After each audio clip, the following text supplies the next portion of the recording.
Allahu Akbar. Usianya berapa? 17. Usia berapa? 17. Kesini mencari apa? Snack. Mencari apa? Ridho dari Allah. Baik, bismillahirrahmanirrahim. Assalamualaikum warahmatullahi wabarakatuh.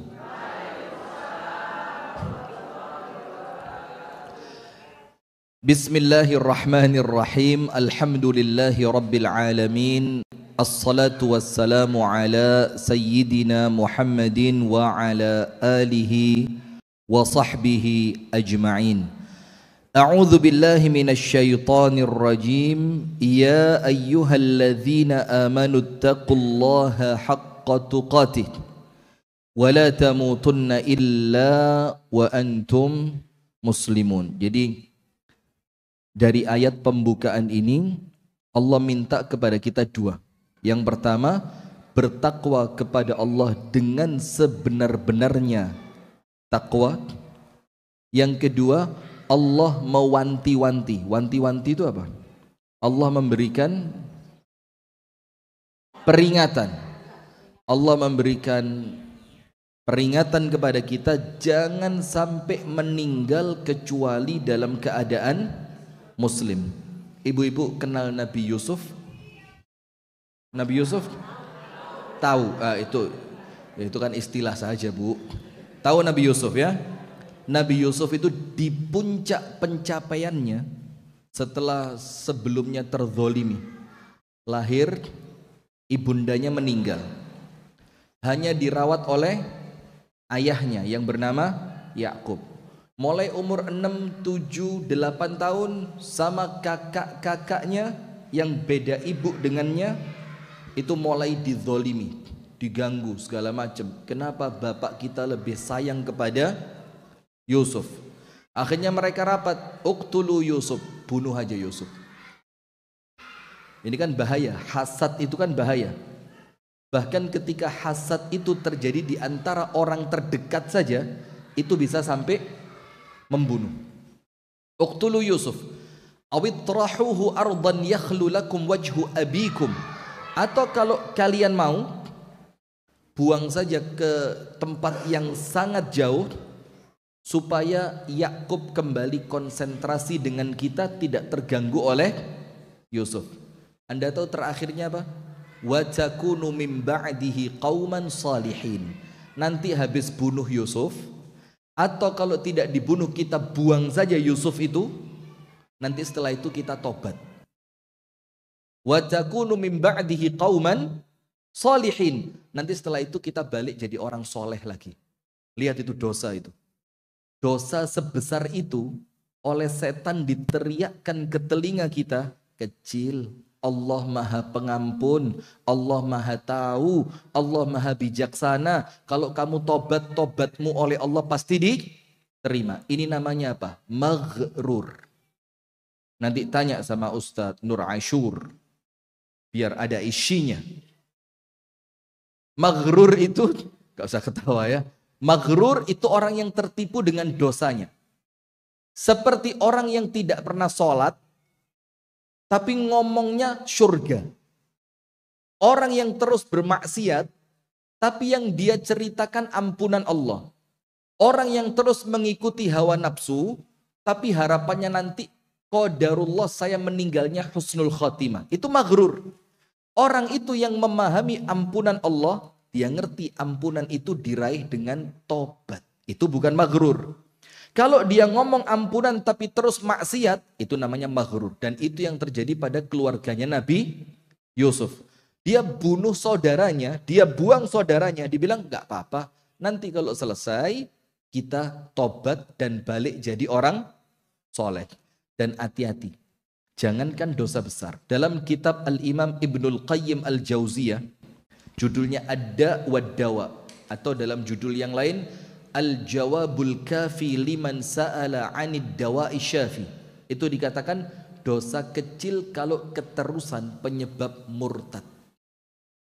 Itu ucapan Ibnul Qayyim. Jadi orang itu kalau mu'tad ala saghairiz dzunub, terus-terusan nyaman dengan dosa kecil, maka dosa kecil yang dia remehkan itu akan mengantarkan dia sampai murtad. Apalagi meremehkan dosa besar. Maka kita tinggal di pulau ini ya perlu waspada ini ya. Karena nampaknya kemaksiatan lama-kelamaan kalau terus kita lihat, terus kita interaksi dengannya, sesuatu yang besar lama-lama terasa apa? Kecil. Nah sudah, maka akhirnya Nabi Yusuf dibuang, masuk sumur. Ketika Nabi Yusuf dibuang masuk sumur, mereka pulang. Gamisnya Yusuf dilepas, dikasih darahnya apa? Kambing. Waja'u abahum aisya'an yabkun. Mereka pulang ke rumah bapaknya di waktu isya dalam keadaan yabkun, nangis. Terus bilang apa? Inna dhahabna nastabiqu wa tarakna Yusufa 'inda mata'ina fa'akalahu adh-dhi'b. Kami tadi main-main, kami lomba-lomba tadi, kami bersaing segala macam, dan kami tinggalkan Yusuf untuk menjaga ternak. Tiba-tiba setelah kami pulang, Yusuf sudah dimakan serigala. Diangkat sama Yakub bajunya Yusuf tadi, penuh dengan bercak darah. Tapi mereka lupa satu. Terus Nabi Yakub bilang apa? Ma ahlama hadza dzib. Ini serigala kok baik hati ya. Akala ibni wa taraka qamisah. Anakku dimakan olehnya, tapi bajunya tidak dirusak sama dia. Itu menunjukkan apa, Bu? Tidak ada keburukan yang sempurna. Hatta tidak ada kamera CCTV. Tapi kalau itu suatu keburukan, Allah pasti kasih celah di mana keburukan itu pasti terbongkar. Nah sudah, akhirnya Yusuf diambil siapa? Musafir yang sedang kehausan mencari air. Dia nyuruh budaknya untuk mencari air. Dia lempar itu tali yang di bawahnya ada embernya, timba. Kemudian ketika diangkat, dia tidak sadar kalau ternyata yang bergelantungan di timbanya bukan air tapi manusia. Itu menunjukkan apa? Nabi Yusuf saat itu masih sangat kecil. Sampai budak itu ketika ngangkat, dia nggak curiga, dia angkat aja. Setelah sampai atas baru ngomong apa? Ya Abu Syurah hadza gulam. Berita gembira ini. Dapat anak laki-laki tampan. Dia pikir mau saya jual aja ini. Sudah, akhirnya dijual. Nabi Yusuf jadi budak, dibeli oleh Raja Mesir. Ini muqaddimah. Dibeli Raja Mesir. Setelah dibeli Raja Mesir itu ngomong sama istrinya. Apa dia ngomong sama istrinya? Akrimi mathwahu asa an yanfa'ana aw nattakhidahu walada. Istriku, muliakan anak kecil ini. Akrimi mathwah. Kasih tempat yang baik sama dia. Kasih tempat yang baik, pelayanan yang baik, makanan yang baik. Akrimi mathwahu asa an yanfa'ana, mudah-mudahan ini anak membawa manfaat. Au nattakhidahu walada, atau kalau perlu kita ambil jadi anak angkat. Lihat. Inilah namanya mindset, bukan korset. Saya pernah ketemu orang. Ini kisah nyata ini. Datang ke warungnya umi saya. Waktu itu dia cerita, dia itu produsen korsetnya perempuan. Dia punya kayak pabriknya gitu, yang korset itu salah satunya pasarnya itu di Arab, di Saudi. Maka dia kirim, 3 bulan sekali dia kirim korset itu ke Arab. Tapi ngomongnya bukan korset, kloset. Saya sambil dengerin sambil bingung saya, kloset. Dikirim ke Arab. Saya tanya, kloset apa? Loh, kloset itu Ustadz yang dipakai perempuan di perutnya itu. Oh. Daripada dia malu, saya iyain aja. Oh, kloset yang itu, saya bilang. Oh ya bagus itu, saya bilang. Jadi dia mau ngomong korset, keliru apa? Kloset. Nah sudah, maka sampai mana tadi kok jadi ngomong kloset? Itulah mindset. Ketika ini Raja Mesir, tidak tahu ini anak kecil bakal menjadi apa. Tapi dia husnudon. Dia bilang apa? Muliakan, ini anak akan membawa manfaat. Manfaat apa enggak Yusuf buat negara Mesir?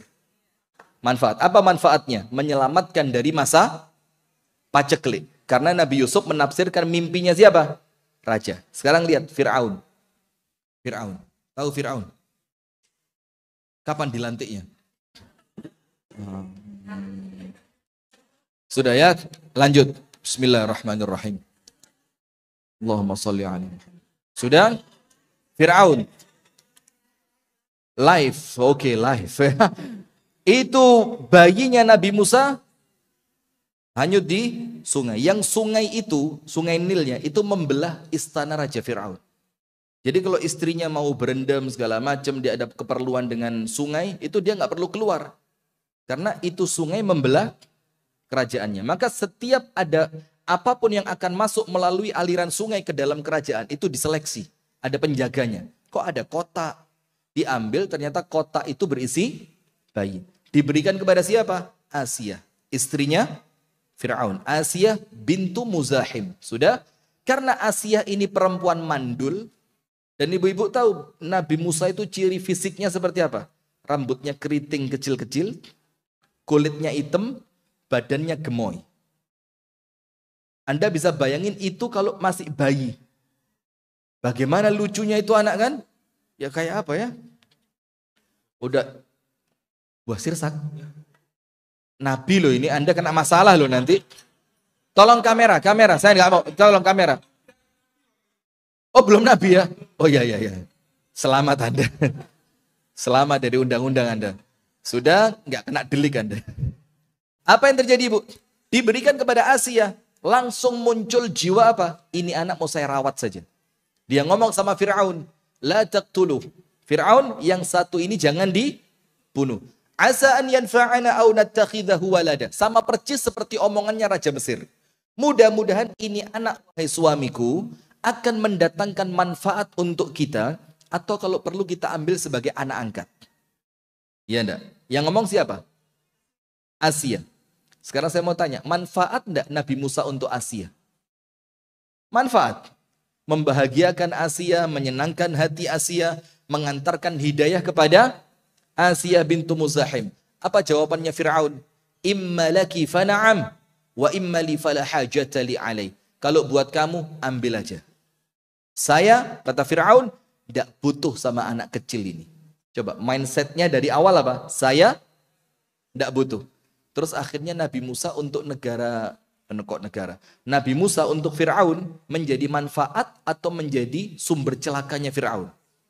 Sumber celakanya. Maka dari sini mindset awal ketika Anda berjumpa siapapun yang positif. Be positive. Okay? How about my spelling? Great. Masya Allah. Nggak rugi saya belajar bahasa Inggris 2 bulan sebelum ke sini. Serius saya mau ke Bali ini. Nah sudah akhirnya untuk Raja Mesir, Nabi Yusuf manfaat. Kenapa? Mindsetnya dibangun positif. Untuk Fir'aun, Nabi Musa tidak mendatangkan manfaat. Untuk Fir'aun, Nabi Musa tidak mendatangkan manfaat. Karena apa? Dari awal Fir'aun ngomong, saya tidak butuh sama dia. Ternyata justru karena Musa lah, hancur itu keangkuhan dan kerajaan Raja Fir'aun. Nah, sudah. Maka Nabi Yusuf pindah ke istana. Dimuliakan, disayang, dikasih tempat yang bagus, makanannya bagus semua. Sampai tumbuh dewasa. Setelah tumbuh dewasa, istrinya Raja Mesir merasa apa? Tertarik. Sampai dia bilang apa? Hai talak. Wa ghallaqatil abwab. Dia tutup semua pintu. Dan perhatikan ayatnya. Ayat itu nggak mungkin salah milih kata. Karena setiap kata memiliki makna. Apalagi Al-Quran. Wa ghallaqatil abwab.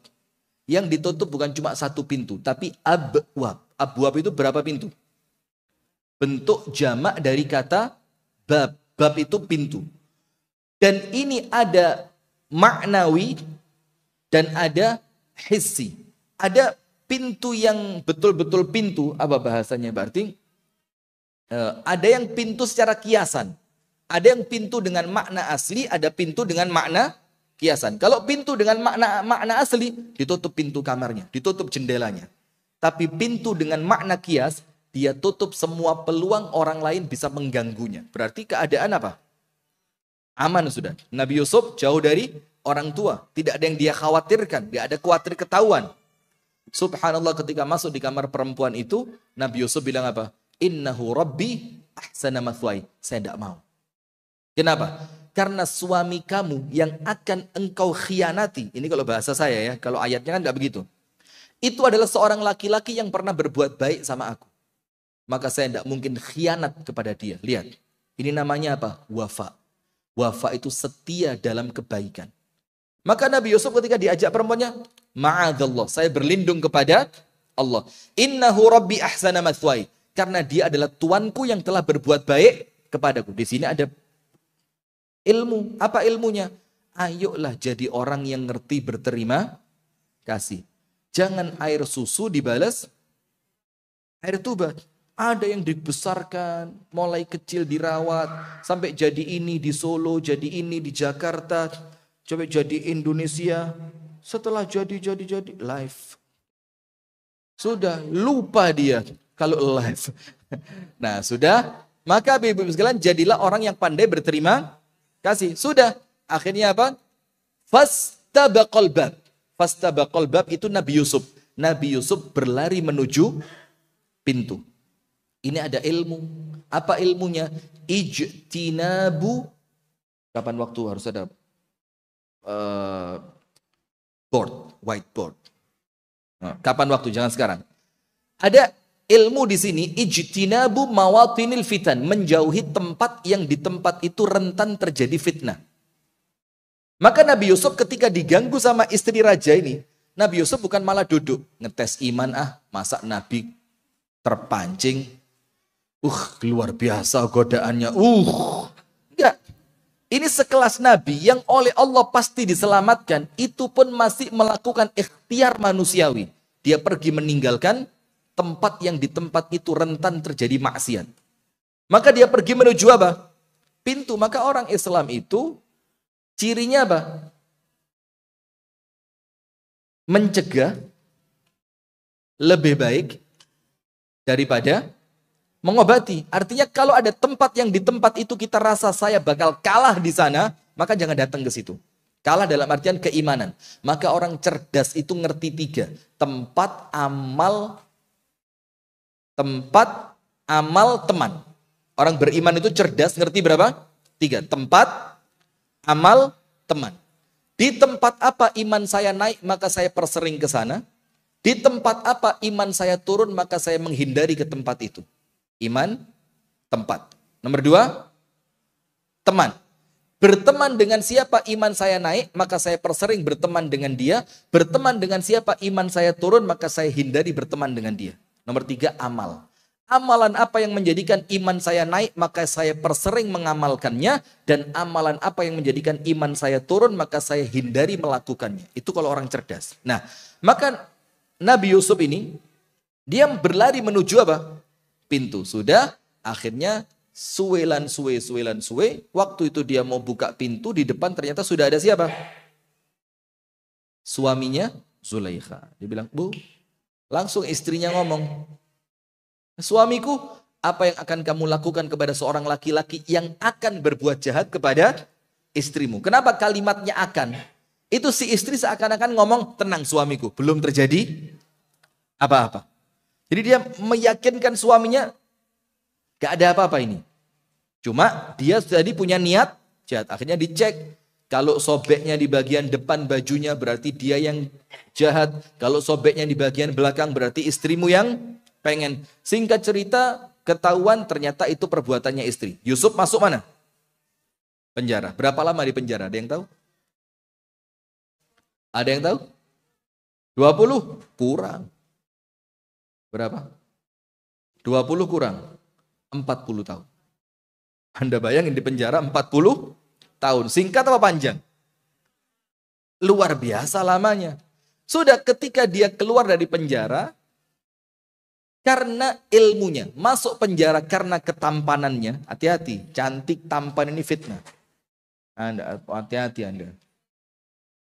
Tampan itu fitnah, Syekh. Selesai ya. Asyir. Jadi karena ketampanannya menjadikan dia masuk penjara, yang menjadikan dia keluar ilmunya.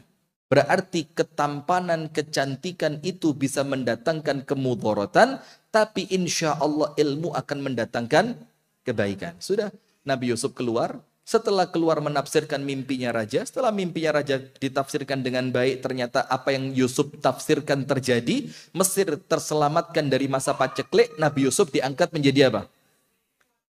Bendahara, Menteri Keuangan, Sri Mulyani. Iya. Jadi bendahara. Setelah jadi bendahara, mulia luar biasa. Apa yang terjadi? Keluarganya datang. Ini nanti ada kaitannya dengan materi kita. Keluarganya datang. Yusuf ingat, fulan, fulan, fulan. Oh iya saya tahu. Ini keluarga saya. Dalam keadaan mereka tidak mengenali Yusuf. Sudah. Akhirnya diberikan kepada mereka apa yang mereka inginkan. Ternyata ada salah satu siasatnya Yusuf.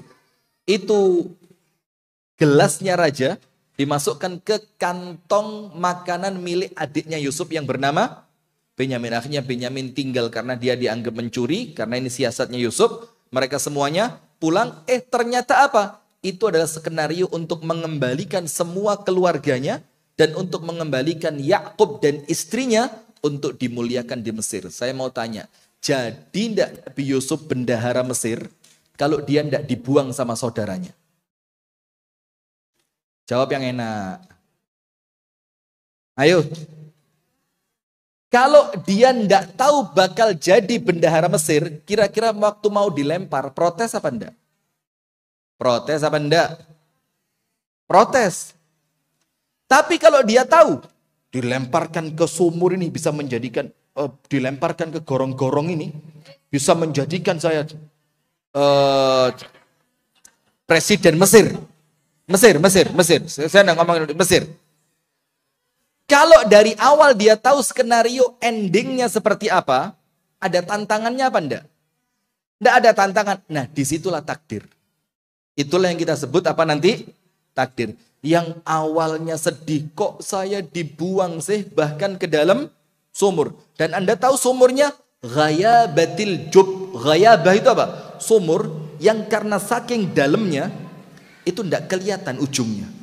Itu namanya ghayabah. Nggak kelihatan. Jub itu lubang yang sangat dalam dan sempit. Itu Nabi Yusuf dibuang ke sana. Tapi takdir buruk di awal, buruk untuk siapa? Manusia. Tapi di hadapan Allah tidak ada yang jelek. Yang di mata manusia buruk, ternyata itu mengantarkan Nabi Yusuf menjadi bendahara Mesir. Ada enggak ibu-ibu yang nikah sama seseorang yang dulu bukan harapannya? Angkat tangan. Yang menikahi laki-laki yang dulu bilang, kok dia sih? Ya Allah, request saya kan bukan dia ya Allah. Ini orderan nggak sesuai nih ya Allah. Mana mungkin saya balikin. Coba, ada nggak ibu-ibu yang coba angkat tangan?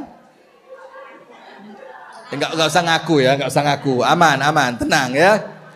Nah tapi kemudian kalau ternyata itu disabari dan Anda positif, Anda bermindset yang baik, maka insya Allah di akhir cerita Allah akan datangkan kebaikan. Itu baru muqaddiman. Alhamdulillah di pagi hari ini Allah pertemukan kita dalam majelis yang mulia ini, dan ini untuk yang ke-11 kalinya ya saya di Dura Villa ini ya. 2? Oh karena duanya itu 1 sama 1, saya bacanya 11. Oh Romawi. Ya, ini yang kedua kali. Alhamdulillah, mudah-mudahan mendatangkan manfaat untuk kita semua. Amin. Salawat beriring salam semoga tercurahkan kepada uswah kita Nabi besar Muhammad sallallahu alaihi wasallam. Baik, ibu-ibu sekalian, inikah takdirku? Sekarang lihat, kita mau berbicara tentang takdir dalam 1, 2, 3, 4, 5, 6, 7. Dalam 7 poin. Kita akan berbicara takdir dalam berapa poin? 7. Yang pertama, apa itu takdir dan apa yang berkaitan dengan takdir? Yang pertama, yang 4 poin pertama, kita akan berbicara apa sih takdir itu dan apa yang berkaitan dengan sesuatu yang namanya takdir. Supaya apa? Hidup di dunia ini tenang. Supaya apa? Tenang. Kalau bahasa orang lebaynya, kita ini bisa tenang kok naik pesawat dalam keadaan kita tidak ngerti itu pilotnya pakai narkoba apa enggak. Kemarin yang pilot pakai narkoba ke arah Bali ya? Kemana itu? penerbangan, nggak usah nyebut merek, live. Bisa kena UU ITE. Ini subscriber baru naik, rusak lagi ntar. Nah sudah, maka jamaah sekalian, kita tidak tahu itu pilotnya dalam keadaan ngantuk apa tidak, kita tidak tahu SIM-nya dia asli atau beli, kita tidak tahu bahwa ini perjalanan tujuan Bali sama dia kita mau dibawa kemana. Tapi kenapa kita bisa yakin? Sementara di dunia ini Allah dalam tanda kutip adalah pilot kehidupan kita, kenapa kita lebih percaya kepada pilot manusia dibanding pilot yang Maha Ar-Rahman Ar-Rahim? Nah begitu. Yang pertama, keimanan kepada takdir itu merupakan pokok rukun iman. Pokoknya rukun iman, jadi asas pondasi yang terpenting di antara rukun iman itu adalah al-imanu bil qadari khairihi wa syarrihi. Artinya mengimani takdir, dan ini lafaz yang disebutkan oleh Nabi Muhammad, artinya memang ada takdir itu yang buruk, tapi buruk untuk kapan? Saat ini. Di mata siapa? Manusia. Maka itulah jangan pernah mentertawakan perannya orang lain. Ayo kita masing-masing fokus dengan peran kita. Peran kita apa? Fokus di sana. Nggak usah kemudian sok masuk dan memerankan perannya orang lain. Nah maka fokus saja peran kita di mana. Nah maka saat itu ketika kita melihat takdir kita, maka insya Allah saat itu merasa kok gini banget ya. Perasaan saya lahir dari ibu yang sama, lahir dari ayah yang sama. Kenapa kakak saya seperti itu, saya kok seperti ini? Itu kan perkara yang sehari-hari muncul. Nah maka ketika itu Bu, jangan pernah melihat takdirnya orang lain. Kenapa? Karena setiap orang itu diuji dalam kapasitas yang sama, cuma bentuknya berbeda. Tidak ada cerita ujian enteng, itu tidak ada. Semua ujian pasti berat. Cuma kalau kita ngelihatnya kepada orang dengan pandangan mata kita, kok enak ya? Rumahnya di Bali, rumahnya indah, di depannya ada taman, ada ayunan, ada burung apa itu? Jalak harupat. Oh, jalak bali. Ada burung jalak bali, kemudian keluar punya beberapa kamar yang asik, ada kolam renangnya. Itu kalau kita ngelihat kan. Tapi coba lihat sekarang jari kakinya ada apanya. Nah, maka itulah manusia ini. Kalau orang Jawa bilang sawang sinawang. Saya ngelihat ibu-ibu enak banget ya. Ibu-ibu ngelihat saya enak banget. Anda enggak, jangan cerita, nanti kita minta tuker posisi nih. Nah, maka Anda kan ngelihatnya sekarang. Anda nggak ngelihat bagaimana saya dulu kalau malam nggak bisa tidur gara-gara harus ngapalin pelajaran, bagaimana harus ngapalin vocabulary bahasa Arab, bagaimana kemudian ketemu guru yang killer. Tahu nggak guru killer kalian? Itu orang Mesir, kepalanya gede banget kepalanya. Tapi saya khawatir nggak berkah ilmu saya nanti. Tapi tanya Ubaidiyah, insya Allah tahu dia. Saya tidak nyebut namanya, itu dosen dari Mesir, tubuhnya sebesar pintu, gede tinggi. Saya pikir apa Fir'aun dulu segini ya. Ternyata waktu kita ke museum Fir'aun, ya ternyata kecil-kecil dia, nggak terlalu besar. Bahkan Fir'aunnya Nabi Musa itu malah tubuhnya lebih pendek lagi, tidak sebesar Fir'aun yang lain. Nah sudah, itu kalau marah tahu enggak? Itu kalau pas pelajaran itu enggak boleh nulis. Haram nulis pas pelajaran beliau. Beliau bilang, dengerin, kalian ngerti, semua yang saya sampaikan ada di buku kalian. Dan memang orangnya apal. Sudah, teman saya nulis. Astagfirullah. Nulis dia. Pas paling depan. Namanya Jayadi Hasan. Sekarang menjadi asistennya Ustadz Zaitun Rasmin. Yang kemana-mana dampingi Ustadz Zaitun Rasmin. Nulis.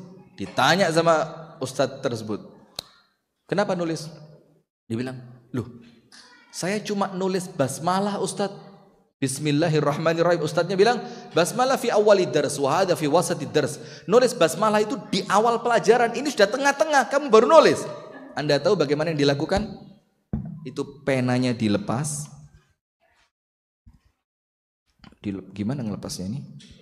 Kemudian ujungnya ini digigit, dibalikin lagi, dimasukkan ke kantongnya itu murid dalam keadaan terbalik yang tintanya bakal turun.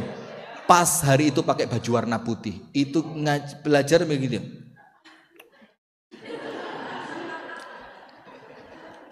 Pelajaran selesai pulang dia, itu udah tinta semua tuh. Dan ada satu teman saya, pas ini tanya Ubaidiyah ini, pas depan meja dosen, dan beliau ini paling anti murid ngantuk. Ternyata yang paling depan, Anda tahu diapain? Dipegang kepalanya. Dalam keadaan si dosen ini kepalanya Masya Allah luar biasa gedenya. Waktu istirahat kita tanya, gimana rasanya? Pernah lihat film kartun gak katanya? Yang apa itu? Yang kalau kejedot tiba-tiba di atas kepala ada burung-burung kecil. Cuit, cuit, cuit, cuit, cuit. Percis itu katanya dia. Subhanallah. Nah sudah. Maka jamaah sekalian dirahmati oleh Allah, jangan melihat takdirnya orang lain, tapi fokus dengan siapa? Diri sendiri. Karena setiap orang itu oleh Allah diuji, kapasitas ujiannya tidak mungkin berbeda. Karena kalau kapasitas ujiannya berbeda, nanti kita bakal protes. Ya Allah, ujian dia kok ringan, saya kok berat. Jadi kapasitasnya ujian itu sama, cuma dalam bentuk yang berbeda. Kenapa terkadang kita melihat ujian orang lain kok ringan? Karena Anda posisi komentator. Coba komentator bola. Komentator bola. Sayang sekali pemirsa. Coba dia tahan sedikit itu bola, kemudian dia tendang sedikit ke kiri, pasti gol. Tapi yang main telat 1 detik saja direbut itu bola sama lawan. Jadi tidak bisa kita ngomentarin orang lain. Tahu tidak kalau orang lain, na'udzubillah, nas'alullah salamata wal afiyah, kecelakaan, kakinya patah. Terus yang kakinya patah ini teriak-teriak. Oh, kita bilang, gak usah cengeng, masih ada kaki satunya. Cengeng banget. Ketika orang lain yang kena. Tadi kita pulang dari Masjid Baitul Ma'mur, ada kecelakaan. Itu yang korbannya udah tiduran di pinggir trotoar. Saya kira, aduh mati ini orang. Teman saya bilang, aman tat, perutnya masih goyang. La haula wala quwata illa billah. Ini ada orang kecelakaan udah sampai gak bisa bergerak, dia bilang apa? Aman, perutnya masih. Jadi indikasi orang masih aman itu kalau perutnya napasnya masih. Ini kan menertawakan ujian orang. Hati-hati bisa kualat antum nanti. Bukan antum tadi ya, Erik kayaknya tadi ya. Nah sudah, maka apa bu? Ketika ujian itu mengenai orang lain, kita yang melihat terasa apa? Alah cuma gitu aja. Tapi ketika kena diri kita sendiri, maka terasa begitu apa? Besar. Cuma kena pisau dapur dikit, potong bawang, kena pisau dikit, itu nggak terima. Kalau ini nggak heboh nggak terima. Darahnya ditekan. Wah, ketika sudah mulai keluar darahnya, dikasih jalan dikit biar kayak netes gitu. Kemudian kamera 360. Posting status tulisannya apa? Hampir saja nyawa melayang. Coba kalau ujiannya siapa? Diri. Maka jangan pernah merasa paling menderita. Karena boleh jadi orang lain jauh lebih menderita. Cuma mereka itu tidak mengumbar penderitaannya, sementara kita ember. Mbak, suamiku. Kenapa suamimu belum bangun jam segini? Sementara orang lain suaminya nggak pulang, dia cuma suaminya belum bangun. Nah, tenang aja. Nah, sehingga perkara takdir, perhatikan ibu-ibu, perkara takdir ini rukun iman. Sehingga ketika dia dikatakan rukun iman, kalau satu di antara yang 6 itu, rukun iman berapa? Nomor 1, iman kepada Allah, iman kepada malaikat, iman kepada kitab, iman kepada nabi dan rasul, iman kepada hari akhir, dan iman kepada bil qadari khairihi wa syarrihi. Beriman kepada takdir khair apa? Baik. Entah itu takdir yang saat ini kita pandang baik, sehat, kaya, lancar, tidak ada masalah, atau dengan takdir syarrihi. Syarr itu apa? Buruk, yang saat ini sedang dipandang buruk oleh manusia. Nah, berarti keimanan dengan takdir, Bu, ini oleh Allah dalam tanda kutip kita dipaksa untuk mengimaninya, bukan karena Allah ingin menyusahkan, tapi supaya hidup kita nyaman. Supaya apa? Supaya kita ini nggak terlalu repot. Udahlah, maka saya punya prinsip dalam hidup 3. Jangan ditulis, dengerin aja. Ibadah sebaik-baiknya, doa sebanyak-banyaknya, ikhtiar secukupnya. Kalau waktu ikhtiar apa? Secukupnya. Tapi kalau urusan ibadah sebaik-baiknya, doa sebanyak-banyaknya. Antum jangan salah paham. Ibadah sebaik-baiknya, doa sebanyak-banyaknya, ikhtiar secukupnya. Maka nanti semuanya insya Allah akan berjalan sesuai dengan ketetapan Allah. Poin kedua, berarti kalau poin pertama, takdir ini bukan perkara ringan tapi perkara apa? Berat, karena dia termasuk rukun iman. Yang ketika salah satu di antaranya kita tidak mengimaninya dengan benar, itu menjadikan iman kita cacat. Na'udzubillah min dzalik. Nomor 2, takdir itu jamaah adalah bentuk rahmat dan kelembutan Allah. Takdir itu apa? Bentuk rahmat dan kelembutan Allah. Apa maksudnya takdir itu adalah bentuk rahmat dan kelembutannya Allah? Kita ini kalau disuruh ngurus diri kita sendiri gak akan beres. Maka oleh Allah kita ini dituliskan takdir kita berapa tahun sebelum kita diciptakan? 50.000. Tujuannya apa? Supaya kita berjalan di dunia ini dengan penuh ketenangan, kenyamanan, nggak usah panik. Maka kalau ada pertanyaan, panik gak? Ya panik lah, masa enggak? Itu orang nggak ngerti takdir. Kalau orang ngerti takdir, hidupnya dia akan tenang. Kenapa? Karena dia tahu takdir ini bentuk rahmat dan kelembutannya siapa? Allah Subhanahu wa ta'ala. Nah, ketika takdir itu bentuk rahmat dan kelembutannya Allah, maka tidak ada takdir yang buruk. Tidak ada takdir yang buruk. Karena apa? Ini bentuk rahmat dan kelembutan Allah. Dalilnya apa? Anda buka dalam hadis riwayat Imam Ahmad. Hadis ini dikatakan oleh Syekh Al-Arnaud, sanadnya sahih. Rasulullah SAW bersabda, "Ajibtu lil mu'min." Aku ini kagum dengan orang yang iman. Lihat, orang yang iman. Berarti ini bukan level Islam. Karena Islam itu levelnya ada berapa? 3. Islam, iman, ihsan. Kalau Islam itu baru sekedar mengamalkan ritual saja. Sholat dia sholat, puasa dia baca Al-Quran, itu baru level Islam. Nanti ketika ritual peribadatan itu sudah mulai masuk di dalam hati, dia masuk level apa? Iman. Nah, kalau iman ini, Bu, ini mainnya sudah urusan hati. Mantep. Itulah maka perlunya kita memperbaiki apa? Keimanan. Mantep. Sampai Nabi Muhammad itu mengajarkan kepada kita, kalian akan sampai pada taraf di mana kalian diganggu oleh setan. Yang kata Rasulullah apa? Setan itu membisikkan ke telinga kalian, kamu yang nyiptain siapa? Allah. Langit yang nyiptain siapa? Allah. Bumi yang nyiptain siapa? Allah. Laut, gunung, semua Allah semua. Binatang, tumbuhan, semua Allah. Endingnya apa? Terus yang nyiptain Allah siapa? Coba. Jawabannya apa?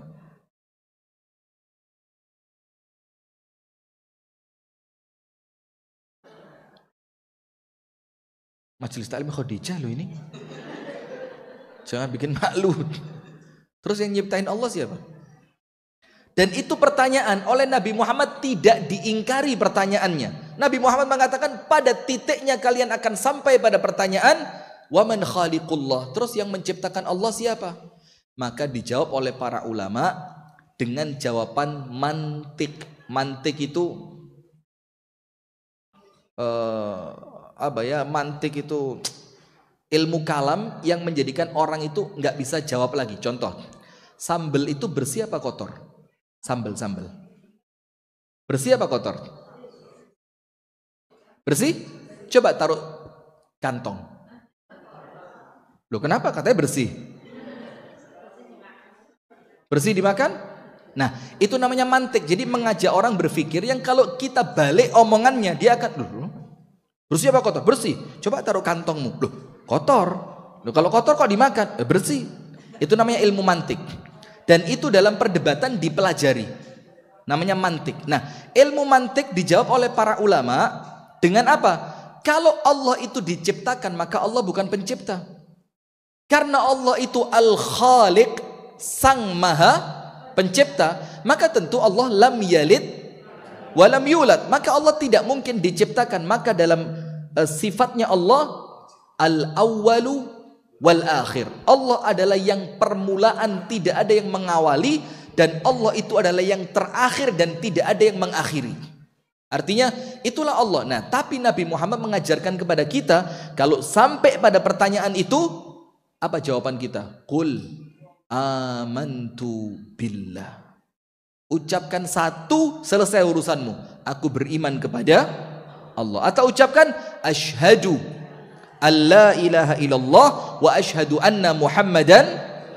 Dari sini maksudnya apa? Ada ranah yang akal kita nggak akan sampai ke sana. Terus kalau akal kita nggak sampai, terus mempercayainya dengan apa? Yo balik iman tadi. Itulah yang menjadikan kita perlu terus memperbaiki apa? Iman. Nah, maka takdir ini jamaah, ini bentuk rahmat dan kasih sayang Allah. Sekarang begini, Rasulullah bersabda, ajaban li amril ajibtu lil mu'min. Aku kagum sama orang yang iman. Yang Rasul puji bukan sosok orangnya, tapi apanya? Sifat imannya. Sama ketika Nabi Muhammad memuji perempuan dari suku Quraisy. Rasulullah bilang apa? Khairu nisa'in rakibnal ibil nisa'u Quraisy. Perempuan terbaik yang pernah menaiki unta, artinya perempuan Arab yang terbaik, itu dari suku apa? Quraisy. Terus bilang, oh berarti Rasulullah rasis dong. Mentang-mentang Rasul dari Quraisy, perempuan terbaik dibilang dari suku. Ternyata mereka itu baik bukan karena suku tapi karena sifat. Siapa yang memiliki sifat seperti mereka, maka mereka ikut dalam kebaikannya dan kemuliaannya. Apa sifatnya? Dua. Nomor satu, ahnahu ala tifl. Sama anak paling perhatian. Itu perempuan Quraisy. Tidak ada ceritanya anak orang-orang Quraisy dipegang pembantu, itu tidak ada. Perhatian betul. Kebersihannya, kedisiplinannya, bahasanya, sopan santunnya, akhlaknya, kesehatan, perhatian. Sifat yang kedua, wa ar'ahu ala zaujin dzatu yadi. Sama suami paling pengertian. Sama anak perhatian, sama suami pengertian. Kalau ibu-ibu punya sifat itu, berarti Anda muncul dalam kemuliaan. Pengertian kepada suami apa? Ya lihat dong suaminya. Kalau udah mulai sering-sering pakai parfum, pakaian mulai dijaga, ya pengertian lah. Faham kan? Lebih bagus Anda tidak faham. Karena ada perkara-perkara yang kalau kita tahu malah nyesek dalam hati ya. Mendingan nggak usah tahu. Antum ngerti tapi. Nah sudah. Maka begini Bu. Perhatikan. Kenapa takdir itu bentuk rahmat dan kasih sayang Allah? Rasulullah mengatakan ajibtu li amril mu'min. Aku kagum betul sama orang yang iman. Jadi kalau ngomong iman urusan apa tadi? Hati. Mantep betul hatinya. Kenapa? Ma yaqdillahu lahu qadaan illa kana khairan lahu. Hadis riwayat Ahmad, hadisnya sahih.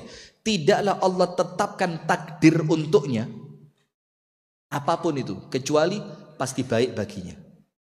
Jadi coba sekarang yang sedang merasa, ya Allah berat banget ya Allah, tapi menurut Nabi Muhammad itu terbaik. Coba Umar, sakit nggak? Kaki gimana kaki? Bisa diputar-putar begini bisa? Begini bisa? Udah bisa ya? Itu kan perasaan kita sekarang. Perasaannya apa? Kok sampai Allah beginiin saya ya? Ada apa ini?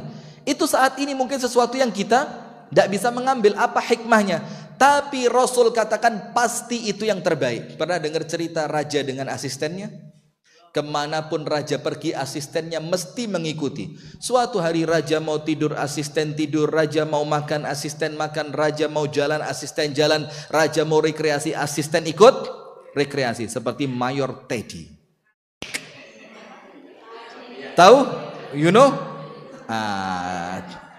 Kenapa? Rahasia lah. Nanti ketahuan kalau saya orang dekatnya beliau. Jangan. Gak enak. Nanti Anda minta proyek sama saya. Sudah, pokok kemanapun raja pergi, ini asisten sama dia terus. Suatu hari, karena namanya asisten, ikut terus. Ini raja berburu. Saking semangatnya berburu, itu raja tidak sadar telah melewati batas kerajaannya, masuk ke daerah orang lain. Maka ditangkaplah, tangkap raja, ditangkap, asisten ditangkap. Nah, sebelum cerita raja ditangkap ini, ada sesuatu yang bikin raja marah. Nah, itu salah ceritanya, bukan asisten ditangkap. Ada sesuatu yang bikin raja marah. Apa yang bikin raja marah? Apapun yang ditanya oleh raja, jawaban asistennya cuma satu. Al khairatu fi makhtarahullah. Tidak usah khawatir, yang terbaik itu pilihan Allah. Jadi Allah pilihin apapun, itu yang terbaik. Suatu hari raja itu jarinya mau putus, kena pisau. Raja tanya, asisten, ini firasat apa? Baik. Marah raja. Gimana ceritanya? Jari saya hampir putus, kamu bilang? Karena raja marah, asisten di penjara. Masukin dia penjara. Sudah, masuk ke penjara. Sudah lama ceritanya, dia lupa asisten di penjara segala macam. Raja berburu. Ketika berburu, dia lupa keluar dari daerah kekuasaannya, masuk ke daerah kekuasaan orang lain. Ternyata ditangkap pas di daerah kekuasaan orang lain tadi, membutuhkan tumbal untuk dewa mereka. Maka raja dilucuti mulai kepala sampai kaki, dilihat rambut bagus-bagus. Karena ini persembahan, tidak boleh cacat. Hidung bagus, keren hidungnya. Pipi keren, ada lesung pipinya. Bibir bagus bibirnya. Sekarang bibir tipis malah nggak bagus. Kalau zaman dulu orang kan suka bibirnya apa? Tipis. Sekarang udah berubah. Sekarang bibir itu kalau nggak jedir, itu katanya kurang wow gitu ya, kurang wow gitu. Sudah dicek leher semua rapi, api dinyalain tak, dus sudah. Itu raja udah diangkat, tang, hampir dibakar. Screening terakhir, fit and proper test. Dicek sama orang terakhir, ntar tunggu dulu, ini untuk dewa tidak boleh sembarangan. Cek, ketahuan ternyata jarinya apa? Putus. Wait, nggak bisa ini. Kenapa nggak bisa? Jarinya putus. Dan ini cerita, bukan cerita dongeng. Anda buka dalam kisah kekhilafahan zaman dulu, itu ada ceritanya. Duh, kok jarinya putus? Udah balikin, nggak bisa jadi tumbal karena dia cacat. Bajunya dikembaliin, kudanya dikembaliin, senjatanya dikembaliin, itu pulang ke kerajaannya. Sepanjang jalan yang dia ingat siapa? Asisten. Betul, pilihan Allah adalah yang terbaik. Sudah, setelah dia sampai di kerajaannya, asisten dikeluarin dari penjara. Tanya, asisten maafin saya, ternyata betul ucapan kamu, semua yang Allah pilih itu yang terbaik. Jadi jangan coba-coba milih sendiri. Itulah fungsinya sholat istikharah. Kita minta dipilihkan oleh siapa? Allah. Sudah. Kemudian raja cerita, tadi kamu tahu nggak yang jari saya putus dulu, yang kamu gara-garanya saya penjarakan, gara-gara kamu ngomong itu jari putus terbaik. Terbaik dari mana? Saya marah, saya penjari kamu. Hari ini saya selamat gara-gara jari saya putus. Berarti ada hikmahnya. Nah, sekarang saya mau tanya sama kamu asisten. Kamu saya penjara, hikmahnya apa? Asisten mikir, itulah raja. Mulai masuk penjara hari pertama sampai tadi saya keluar, saya tidak ngerti hikmahnya apa saya di penjara ini. Setelah engkau cerita, saya baru ini hikmahnya. Coba saya nggak di penjara, kalau kamu berburu kan saya ikut. Ya, pasti dong asisten. Terus kalau kamu tidak jadi tumbal, kira-kira yang jadi tumbal siapa? Kamu dong. Iya. Coba. Itu loh takdir. Maka takdir itu Allah ciptakan karena rahmat dan kasih sayang Allah. Berarti ketika hikmahnya belum tampak di pandangan mata kita, sabar. Kalau hikmahnya belum kelihatan, maka sabar. Maka Rasulullah mengatakan, aku sungguh kagum kepada orang yang beriman, karena tidaklah Allah menetapkan ketetapan takdir untuknya kecuali ketetapan itu yang terbaik untuk dia. Sampai Anda buka ucapannya Ibnul Qayyim. Ibnul Qayyim itu ngomong apa? Kalau Anda tahu serapi itu Allah mengatur takdir Anda. Jadi serapi itu, Anda lahir dari ibu siapa, bapaknya siapa, dari suku apa, dengan pendidikan bagaimana, kemudian Anda kerja di mana, kemudian Anda diuji dengan penyakit apa, kemudian Anda dinikahkan dengan siapa, Anda punya anak berapa. Kata Ibnul Qayyim apa? Kalau kita tahu rahasia rapinya pengaturan Allah atas takdir kita, tadzubu hubban, maka kamu akan meleleh karena cinta kepada Allah. Coba dari raja sama asisten, Allah ciptakan skenarionya begitu. Saya kasih kisah pribadi. Tidak ada takdir yang jelek. Saya pernah pinjem mobilnya SDU, mobil yayasan kami, saya dakwah. Saya pinjem karena waktu itu umi saya mau ke Jakarta, ada acara nikah. Karena umi saya ngajak keluarganya, maka perlu mobil yang besar. Maka saya pinjem mobilnya yayasan. Nah, cuma mobil itu keluar bersama mobilnya abah saya. Sudah, mobil abah saya ban depannya tipis, ban belakangnya masih tebel. Maka mobil itu kan yang penting yang depan. Maka saya ngomong ke kakak saya, "Dang, mobil putih tolong bannya dipindah. Yang belakang taruh depan, depan taruh belakang." Sip, sudah. Saya tidak tahu karena saya tidak di rumah. Sudah, singkat cerita, berangkatlah mereka ke Jakarta segala macam. Jam setengah 12 malam saya ditelepon. Hei! Kaget ya? Sama saya juga. Ini mobil hitam, mobilnya yayasan, bannya pecah. Wih, bannya pecah. Saya pikir kalau bannya pecah, habis itu orang di mobil itu. Kok untung, kata kakak saya, yang pecah ban belakang. Oh ya udahlah, alhamdulillah. Apa mama? Mama sehat, tidak ada apa-apa. Ya sudah, selesai sudah. Sudah, saya lanjut kegiatan setengah 12 malam ini. Beberapa hari kemudian ketika mereka pulang, saya lihat mobil abah saya. Kok bannya tetap? Saya panggil kakak saya, kan ana suruh pindah inti ban ini. Dibilang, lo inti ngomong mobil hitam. La haula wala quwata. Saya bilang mobil abi, mobil putih. Pindah ke depan. Ternyata subhanallah ketahuan hikmahnya. Mobil hitam yang kakak saya salah faham, akhirnya bannya dibalik, depan taruh belakang, belakang taruh depan.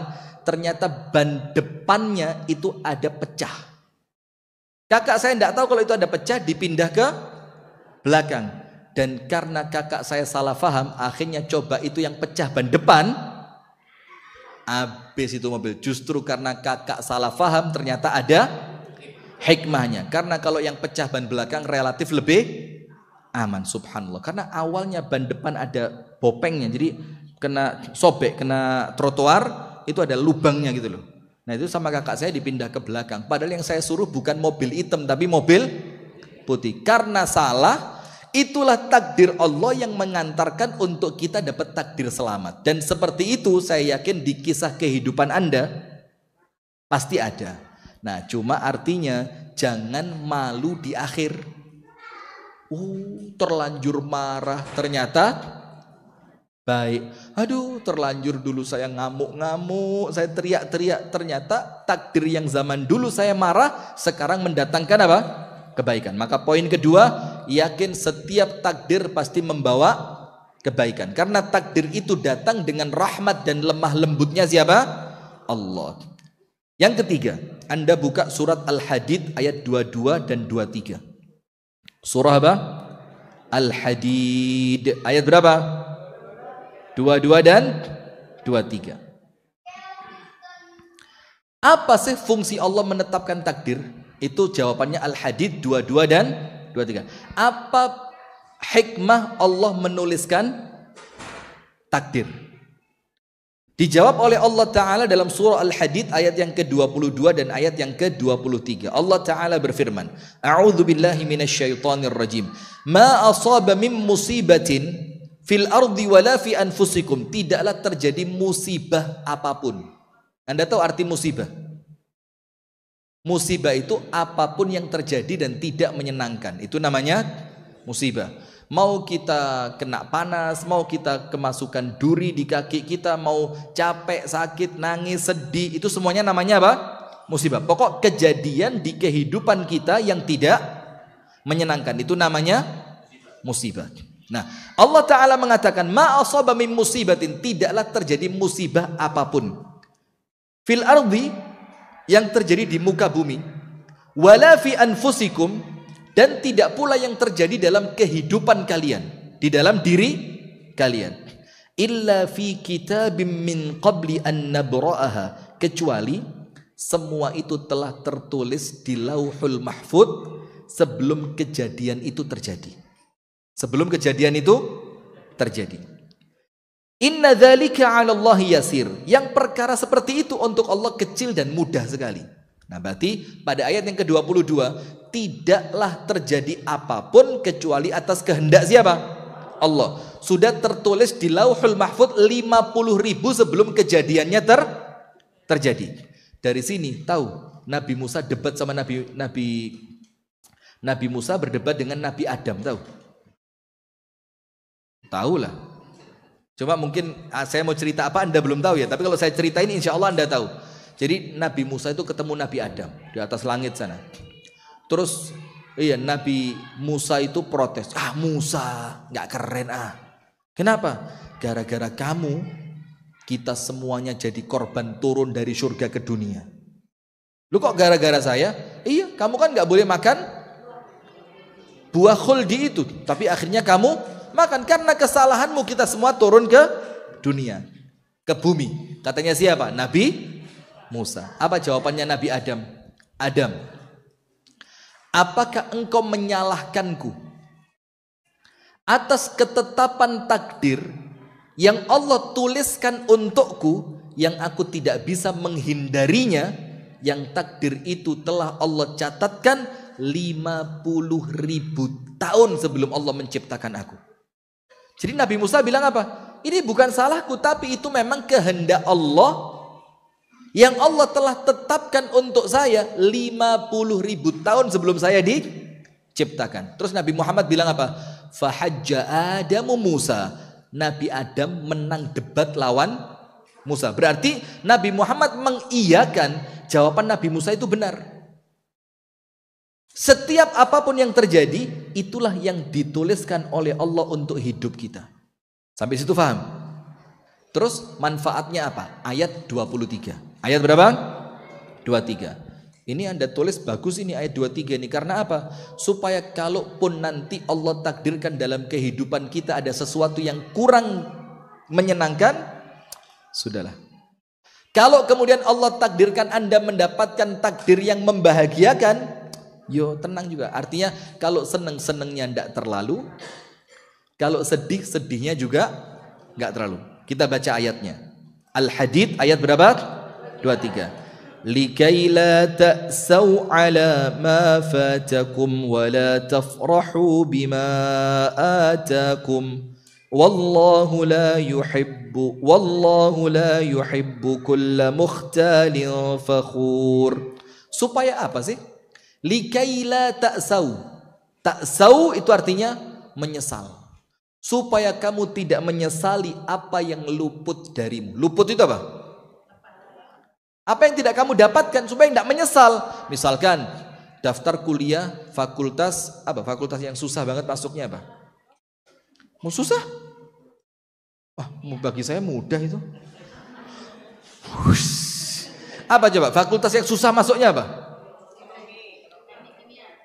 Anda masuk fakultas apapun, ujiannya tetap ekonomi.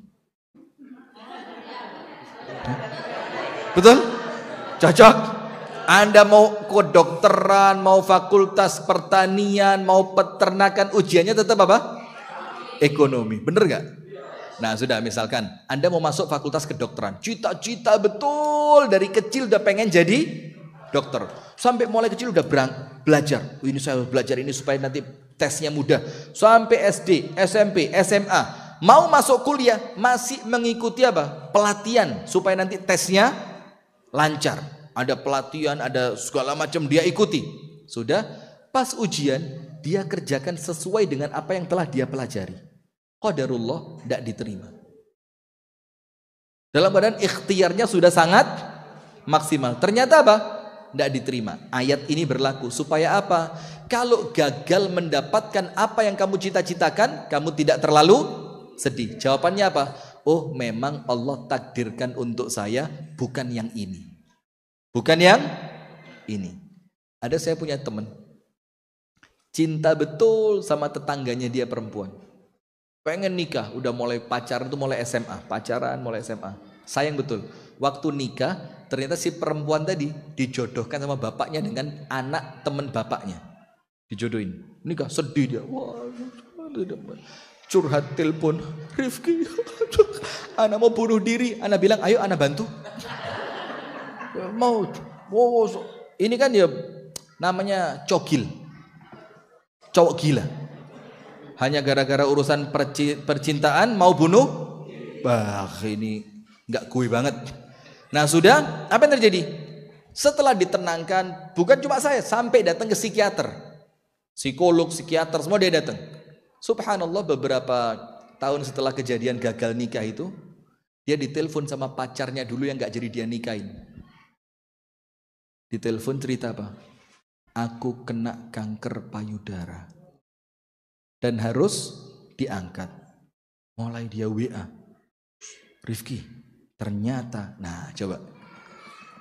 Sudah, setelah selesai, ternyata itu sel kanker sudah merambat. Akhirnya dua-duanya. Dan tidak sampai setahun ternyata perempuan itu meninggal. Dia pikir, coba dulu saya nikah sama dia, anak saya nggak punya ibu sekarang. Coba, jadi artinya ketika kita luput sesuatu yang kita inginkan, bersyukur. Kenapa bersyukur? Karena di saat itu Allah ingin menyelamatkan Anda dari suatu takdir yang Allah tidak kepingin takdir itu mengenai Anda. Maka ucapkan apa? Qadarullah, sudah menjadi ketetapan Allah. Alhamdulillah, Anda orang meninggal kena kanker, alhamdulillah Anda, astagfirullah wa atubu ilaih. Sudah. Itu kalau tidak dapat yang kita inginkan. Kalau kita dapat apa? Likai la ta'sau ala ma fatakum wa la tafrahu bima atakum.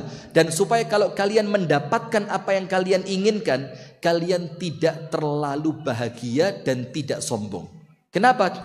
Ini bukan ikhtiar saya, karena memang Allah telah mentakdirkan untuk saya. Misalkan ada orang kan sekarang lagi rame tuh di YouTube segala macam, di channel-channel YouTube orang-orang sukses itu. Saya nggak lulus SD loh, bahkan saya sekolah SD cuma sampai kelas 4, tapi saya kerja keras, saya kaya. Akhirnya yang wawancarai mikir, wah nggak usah sekolahin lah anak saya. Wong ini kelas 4 SD nggak naik, kelas 5 keluar drop out, sekarang jadi orang kaya. Nah, maka supaya ketika Anda sukses, Anda tidak sombong. Kenapa? Ini sudah menjadi ketetapan Allah. Maka ucapannya apa? Tetap qadarullah. Punya anak, anaknya Allah takdirkan hafid Quran sebelum usia balik. Alhamdulillah, hadhi min fadlillah, qadarullah sudah. Punya anak yang sampai SMA nggak pernah pinter. Masya Allah, 5 kali 5 nggak ngerti dia. 5 kali 5 nggak ngerti. 5 tambah 7 dia nggak ngerti. Ya udah, nggak terlalu sedih. Kenapa? Karena memang sudah menjadi ketetapan takdir dari Allah. Nah itulah orang beriman itu, kalau imannya kuat, dapat seneng dia tidak terlalu sombong, tidak terlalu bahagia. Dapat susah dia tidak akan kecewa. Al-Hadid berapa? 22 dan 23. Sekarang yang keempat. Anda buka surat Asy-Syura ayat 30. Surat Asy-Syura ayat 30. Nomor 1, ingat, takdir itu merupakan rukun iman, sehingga tidak boleh main-main, harus mengimaninya dengan sepenuh hati bahwa ini ranah prerogatifnya siapa? Allah. Tidak ada seorang pun yang bisa ikut campur. Nomor 2, ingat bahwa takdir itu merupakan bentuk rahmat dan kelembutan Allah. Cuma saat ini kan kita masih belum tahu endingnya mau kemana. Nomor 3, kenapa Allah catatkan takdir untuk kita? Jawabannya surat Al-Hadid 22 dan 23. Supaya kalau dapat sesuatu tidak sombong, kalau kehilangan sesuatu tidak sedih. Yo sedih biasalah, tapi tidak berlarut dalam kesedihan. Nah sekarang nomor 4, kenapa Allah beri takdir? Tulis yang keempat, muhasabah atas dosa. Muhasabah atas dosa. Ya Allah, baru saja Bu Vera tadi lihat ada perempuan datang, saya tidak kenal sama dia, dikasih sama keluarga saya nomor saya karena teman dari keluarga dikasih nomor saya. Ini mumpung Ustadz Rifki di Bali katanya. Kebetulan beliau juga pas di Bali. Masya Allah. Mas Arif di mute sebentar suaranya. Suaranya di mute. Ini apa caranya? Bisa? Tapi mohon maaf ya, jangan diambil hati.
Wah, dapat sih.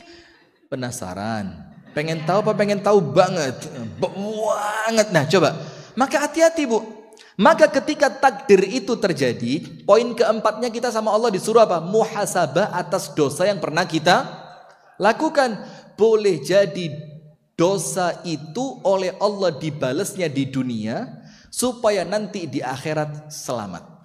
Maka Rasulullah mengatakan, la yazalul bala'u bil mu'mini wal mu'minati. Kalimat la yazalul bala' itu artinya akan terus datang keburukan demi keburukan, musibah demi musibah, ujian demi ujian. Kepada siapa? Muslim, entah laki entah perempuan. Rasulullah bilang apa? Fi nafsih wa malih wa waladi. Dalam dirinya atau hartanya atau keluarganya. Itu Rasulullah mengatakan akan terus datang sama kita ini. Maka kalau mentalnya tidak dikuatkan, ya maaf aja. Ibu-ibu tahu bullying sekarang kan? Parah apa enggak?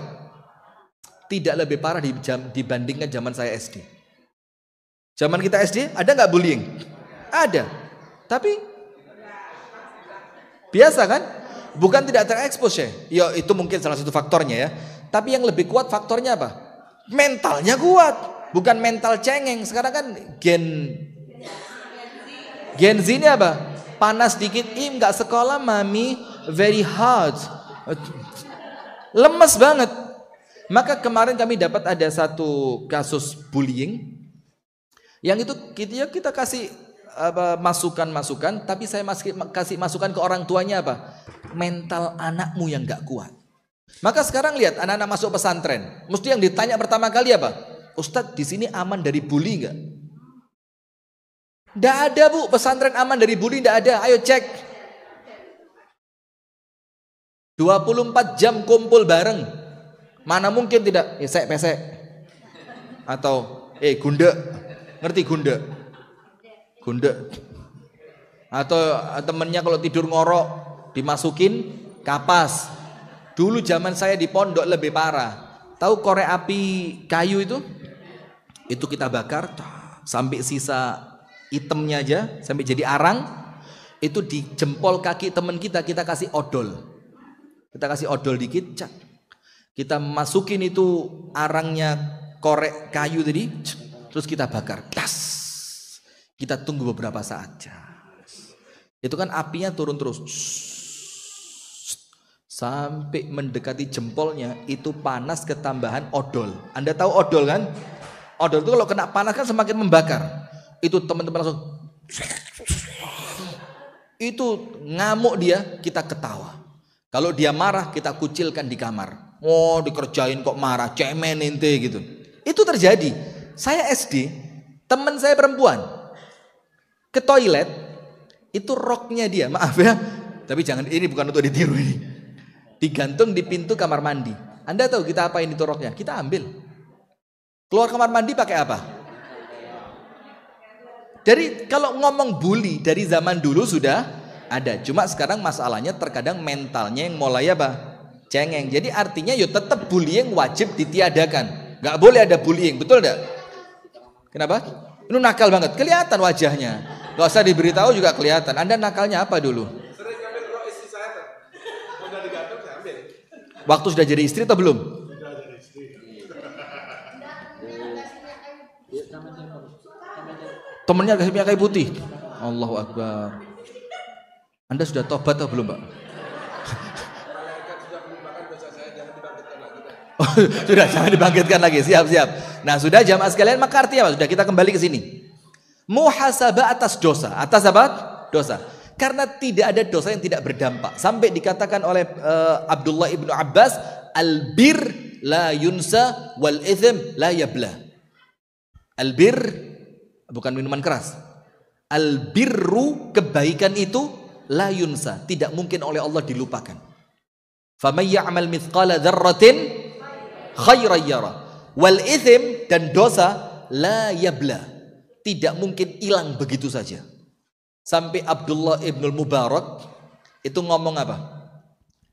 La tajidanna ithrahu walau ba'dahin. Ketika ngomong sama orang yang berdosa, dia bilang apa? Kamu pasti kena dampaknya dosa ini walaupun setelah sekian lama nanti. Nah, maka dari itu ketika muncul takdir yang nampaknya kok gini banget, cek. Boleh jadi itu karena apa? Dosa. Nah, maka kita lanjutkan hadisnya. Akan terus datang ujian demi ujian kepada orang-orang beriman, laki maupun perempuan, dalam dirinya, dalam hartanya, atau dalam keluarganya. Terus apa kata Rasulullah? Hatta yalqallaha wa laysa alaihi khati'ah. Sampai kalau dia nanti wafat, dia tidak lagi membawa dosa. Jadi musibah demi musibah yang datang itu sebagai penggugur apa? Dosa. Sampai Rasulullah bilang hatta syaukatu yushakuha, sampai pun duri yang mengenai kaki kita, kafarallahu biha khataya, dengan satu duri tadi Allah hapuskan dosa-dosa kita. Nah, maka sekarang Anda buka surat Asy-Syura. Surat apa? Asy-Syura. Ayat berapa? Ayat berapa? 30.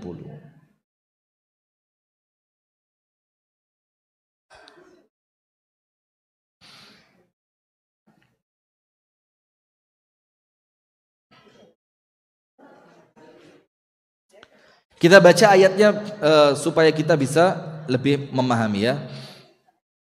Lah, 30 bukan 20. Ayat berapa? 30. Allah Ta'ala berfirman di dalam surat Asy-Syura pada ayat yang ke-30, "Wa ma asabakum mim musibatin", tidaklah menimpa kalian musibah apapun. Jadi apapun, entah itu sedih, capek, sakit, takut, tidak tenang, panik, gagal, bangkrut, apalagi mohon maaf ya, mungkin yang rumah tangga sampai Allah takdirkan terjadi masalah sampai kemudian pisah, itu Allah katakan ma asaba mim musibatin, dan tidaklah menimpa kalian suatu musibah apapun, fabima kasabat aidikum, pasti semua itu karena perbuatan kalian. Perbuatan siapa? Kalian. Maka kalau lagi kena yang seperti itu, Bu, jangan langsung kok saya, tapi langsung apa? Saya melakukan apa? Saya kasih cerita. Ini terjadi di zaman tabi'in. Ada seorang perempuan sama suaminya tinggal di suatu rumah. Suami kerja, perempuan tinggal di rumah. Nanti kira-kira kalau bahasa kita ya, jam 8 pagi ada tukang air masuk. Itu si perempuan bukain pintu, perempuannya sembunyi di balik pintu, tukang air isi air, selesai dia keluar, la salam wala kalam. Tidak ada salam, tidak ada ngomong sama sekali. Tutup lagi pintunya, aman. Terus begitu sampai sekian tahun. Tidak pernah terjadi apapun terhadap istri yang rumahnya dimasuki tukang air. Sampai suatu hari tukang air tadi ketika mau keluar, itu pintunya ditarik, itu si perempuan diciumin wajahnya. Setelah selesai, semua itu selesai, suaminya pulang. Langsung kata istrinya apa? Ma fa'alta tiwalal yaumi minadh-dhunub. Suamiku ngaku, kamu habis ngelakuin apa sepanjang hari ini? Habis ngapain kamu? Suaminya bilang, namanya suami kan? Suami kan? Ya apa suami ya? Habis ngapain? Enggak. Dibilang, lah saya enggak ngapa-ngapain. Istrinya bilang, fa'alta ayya syai' akid. Pasti kamu melakukan sesuatu, akid, pas enggak mungkin enggak. Suaminya bilang, memang ada apa? Cerita dulu kata istrinya. Oh iya. Tadi ada pembeli datang ke pasarku, seorang perempuan cantik. Aku katakan sama dia, ambil barangnya gratis, syarat kamu mau saya cium. Syaratnya apa? Kamu harus mau saya cium. Kata istrinya, fa ya subhanallah, fa'alta hadha wa fu'ila bi hakadha. Kamu melakukan dosa itu, akhirnya dosa itu oleh Allah dibalaskan lewat aku. Suaminya tanya, emang kenapa? Barusan aku dibeginiin sama laki-laki. Marah suaminya. Kayak gak terima. Kata istrinya apa? Sama seperti suaminya perempuan itu tidak akan terima kalau tahu istrinya kamu begitu kan. Coba. Sehingga tidak mungkin terjadi takdir apapun kecuali diawali dosa. Maka ketika takdir itu datang, muhasabah atas dosa apa kok sampai datang takdir seperti ini. Nah maka dalam surat Asy-Syura, wa ma asabakum min musibatin fabima kasabat aydikum wa ya'fu an katsir. Dalam keadaan yang lain sama Allah sudah diampuni. Ini yang sisa-sisanya saja ini yang Allah timpakan berupa takdir yang nampaknya kurang baik. Sip. Nah sekarang penutup. Ada 3 hal. Kalau takdir itu sudah terjadi dan ternyata takdir yang tidak kita inginkan, apa sikap kita?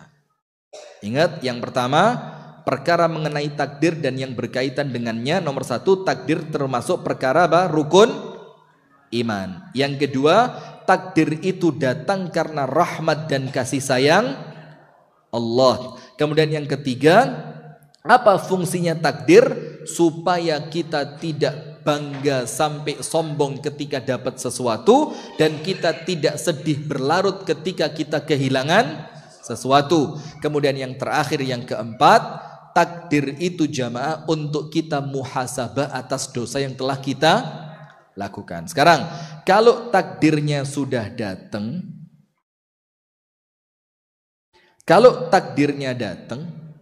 tapi kemudian takdir itu tidak seperti yang kita harapkan, maka sikap kita nomor 1, sabar. Ustadz, kok sabar terus? Coba ibu-ibu enggak bosen enggak? Ustadz, suami saya begini. Sabar ya bu. Ustadz, sudah sekian kali terulang. Yang sabar ya bu. Ustadz, tadi malam saya mau dicekek sama suami saya. Sabar ya bu. Lama-lama dia bilang, apa sih ini Ustadz, ini belajar apa enggak sih? Ini jangan-jangan Ustadz abal-abal, ijazahnya palsu juga nih jangan-jangan. Dicek teman sekelasnya nggak ada yang kenal. Dicek nomor seri ijazahnya ternyata nggak tembus di kampusnya. Cukup. Lah saya ngomong Ustadz kok. Saya tidak sedang membicarakan siapapun di sini. Tapi arahnya ke sana ya, dosa juga ya. Astagfirullah wa atubu ilaih. Sudah. Maka begini. Sabar, terima kasih bu, ya Allah, ini nasihat paling baik dalam hidup saya, sabar. Maka begini, Ustadz kok sabar terus ya? Apa Ustadz tidak punya solusi yang lain? Maka kita jawab, ada satu hadis di mana Rasulullah Shallallahu Alaihi Wasallam bersabda,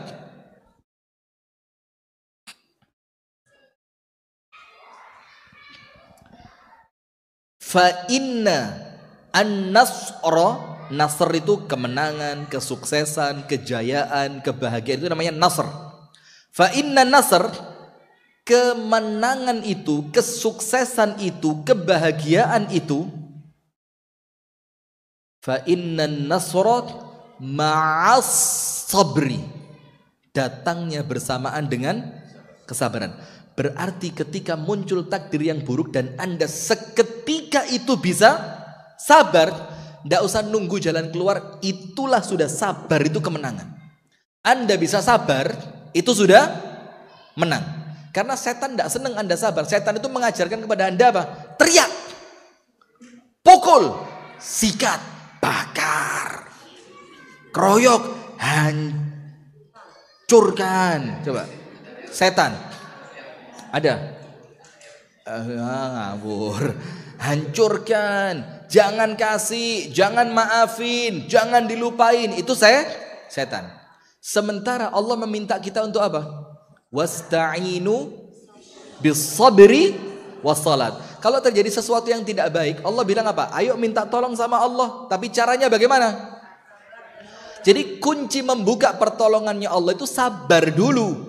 Bagaimana tidak mau sabar terus? Ini kan yang datang kepada kita ketetapannya siapa? Allah. Terus Anda protes, gimana sih?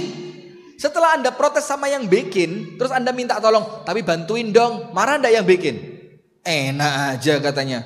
Lawang kamu nggak sabar kok sekarang minta? Coba dari awal sabar. Dan sabar itu jamaah bukan nunggu setelah sekian hari. Minggir. Gak kuat saya lihat muka kamu. Pengen tak parut lambemu. Gitu. Loh, Anda kok ngerti bahasa Spanyol? Anda orang mana sih? Sudah? Tidak begitu, tapi sabar itu apa? Ketika terjadi pertama kali. Maka ketika perempuan tahu kan anaknya meninggal, Rasul bilang, Bu, jangan nangis, jangan marah, minta tolong sama Allah, minta pahala kepada Allah, yang sabar. Perempuannya protes, enak ngomong begitu, kamu gak kena kok.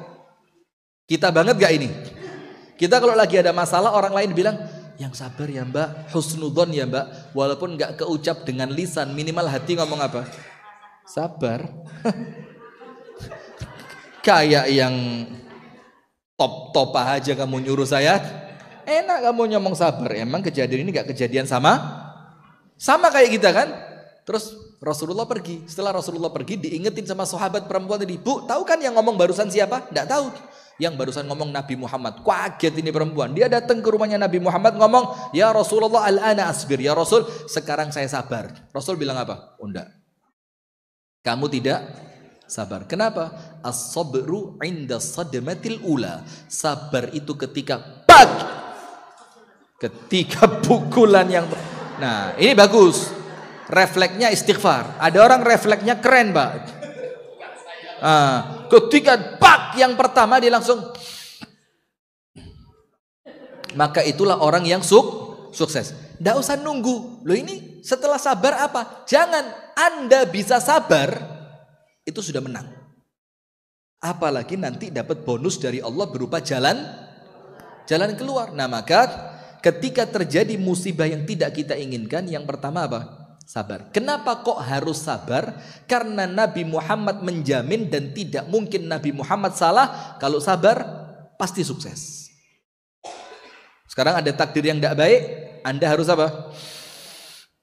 Memang sabar itu kalau mudah Bu, ya semua orang akan sabar. Tapi karena dia susah, maka tidak semua orang mampu untuk sabar. Nah sekarang disebutkan oleh para ulama ada 4 tingkatan sikap manusia ketika terjadi takdir buruk. Ada berapa? 4 tingkatan sikap manusia ketika terjadi apa? Takdir buruk. Yang 1 jelek, yang 3 baik. Anda mau yang 1 apa 3? Yang 1 jelek, 3 baik. Anda mau yang 1 apa 3? Pak, sudah siap Pak? Sudah boleh 3 Pak? Dia milih 3 dibanding 1. Ayo bismillah, ini sudah ini lampu hijau Syekh. Syekh, beli lampu hijau, lebih milih 3 dibanding 1 ya. Yang 1 jelek, yang 3 baik. Berarti kalau istrinya baru 1, oh tetap. Sudah. Bukan ngajak-ngajak, saya mendakwahkan. Saya mendukungkan. Bagus, terima kasih. Salaman. Luar biasa, Allahu Akbar. Walaupun saya belum melakukan. Oh, minimal niat dulu. Anda tahu kan, where there is a will, there is a way. Astaghfirullahaladzim. Sudah, dah usah. Gini Bu, ada 4 sikap ada 4 sikap manusia ketika dia menghadapi takdir yang buruk. Yang nomor 1 jelek, nomor 2, 3, 4 baik. Tapi kebaikan yang 2, 3, 4 itu tafawud. Tafawud itu apa? Tingkatannya berbeda. Nomor 1, marah. Nomor 1 apa? Marah. Ketika dapat takdir jelek, marah dia. Allah tidak adil. Sampai dulu ada lagu dari Ustazah Desi Ratnasari, Tenda Hijau, biru, tenda biru. Dia bilang, takdir memang bukan takdirnya yang kejam, kamu yang tidak ngerti menyikapi takdir. Maka akhirnya liriknya diganti kan, karena waktu itu diprotes ya. Akhirnya diganti apa? Luar biasa, saya ngetes loh ini Bu. Saya ngetes ini. La haula wala quwata illa billah. Ini kualitas majelis taklim Khadijah ya. Luar biasa. Perlu upgrade terus ini. Tidak ada, bercanda. Sudah. Nomor 1 marah. Anda buka surah Al-Hajj. Surat apa? Al-Hajj. Ayat yang ke-11. Surat Al-Hajj pada ayat yang ke-11.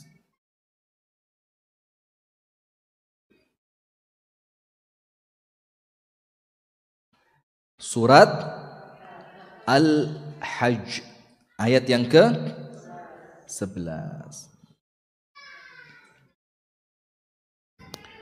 Yang menunjukkan ketika manusia itu mendapati takdir yang buruk, dia apa? Protes kepada Allah Subhanahu wa taala. Sebentar.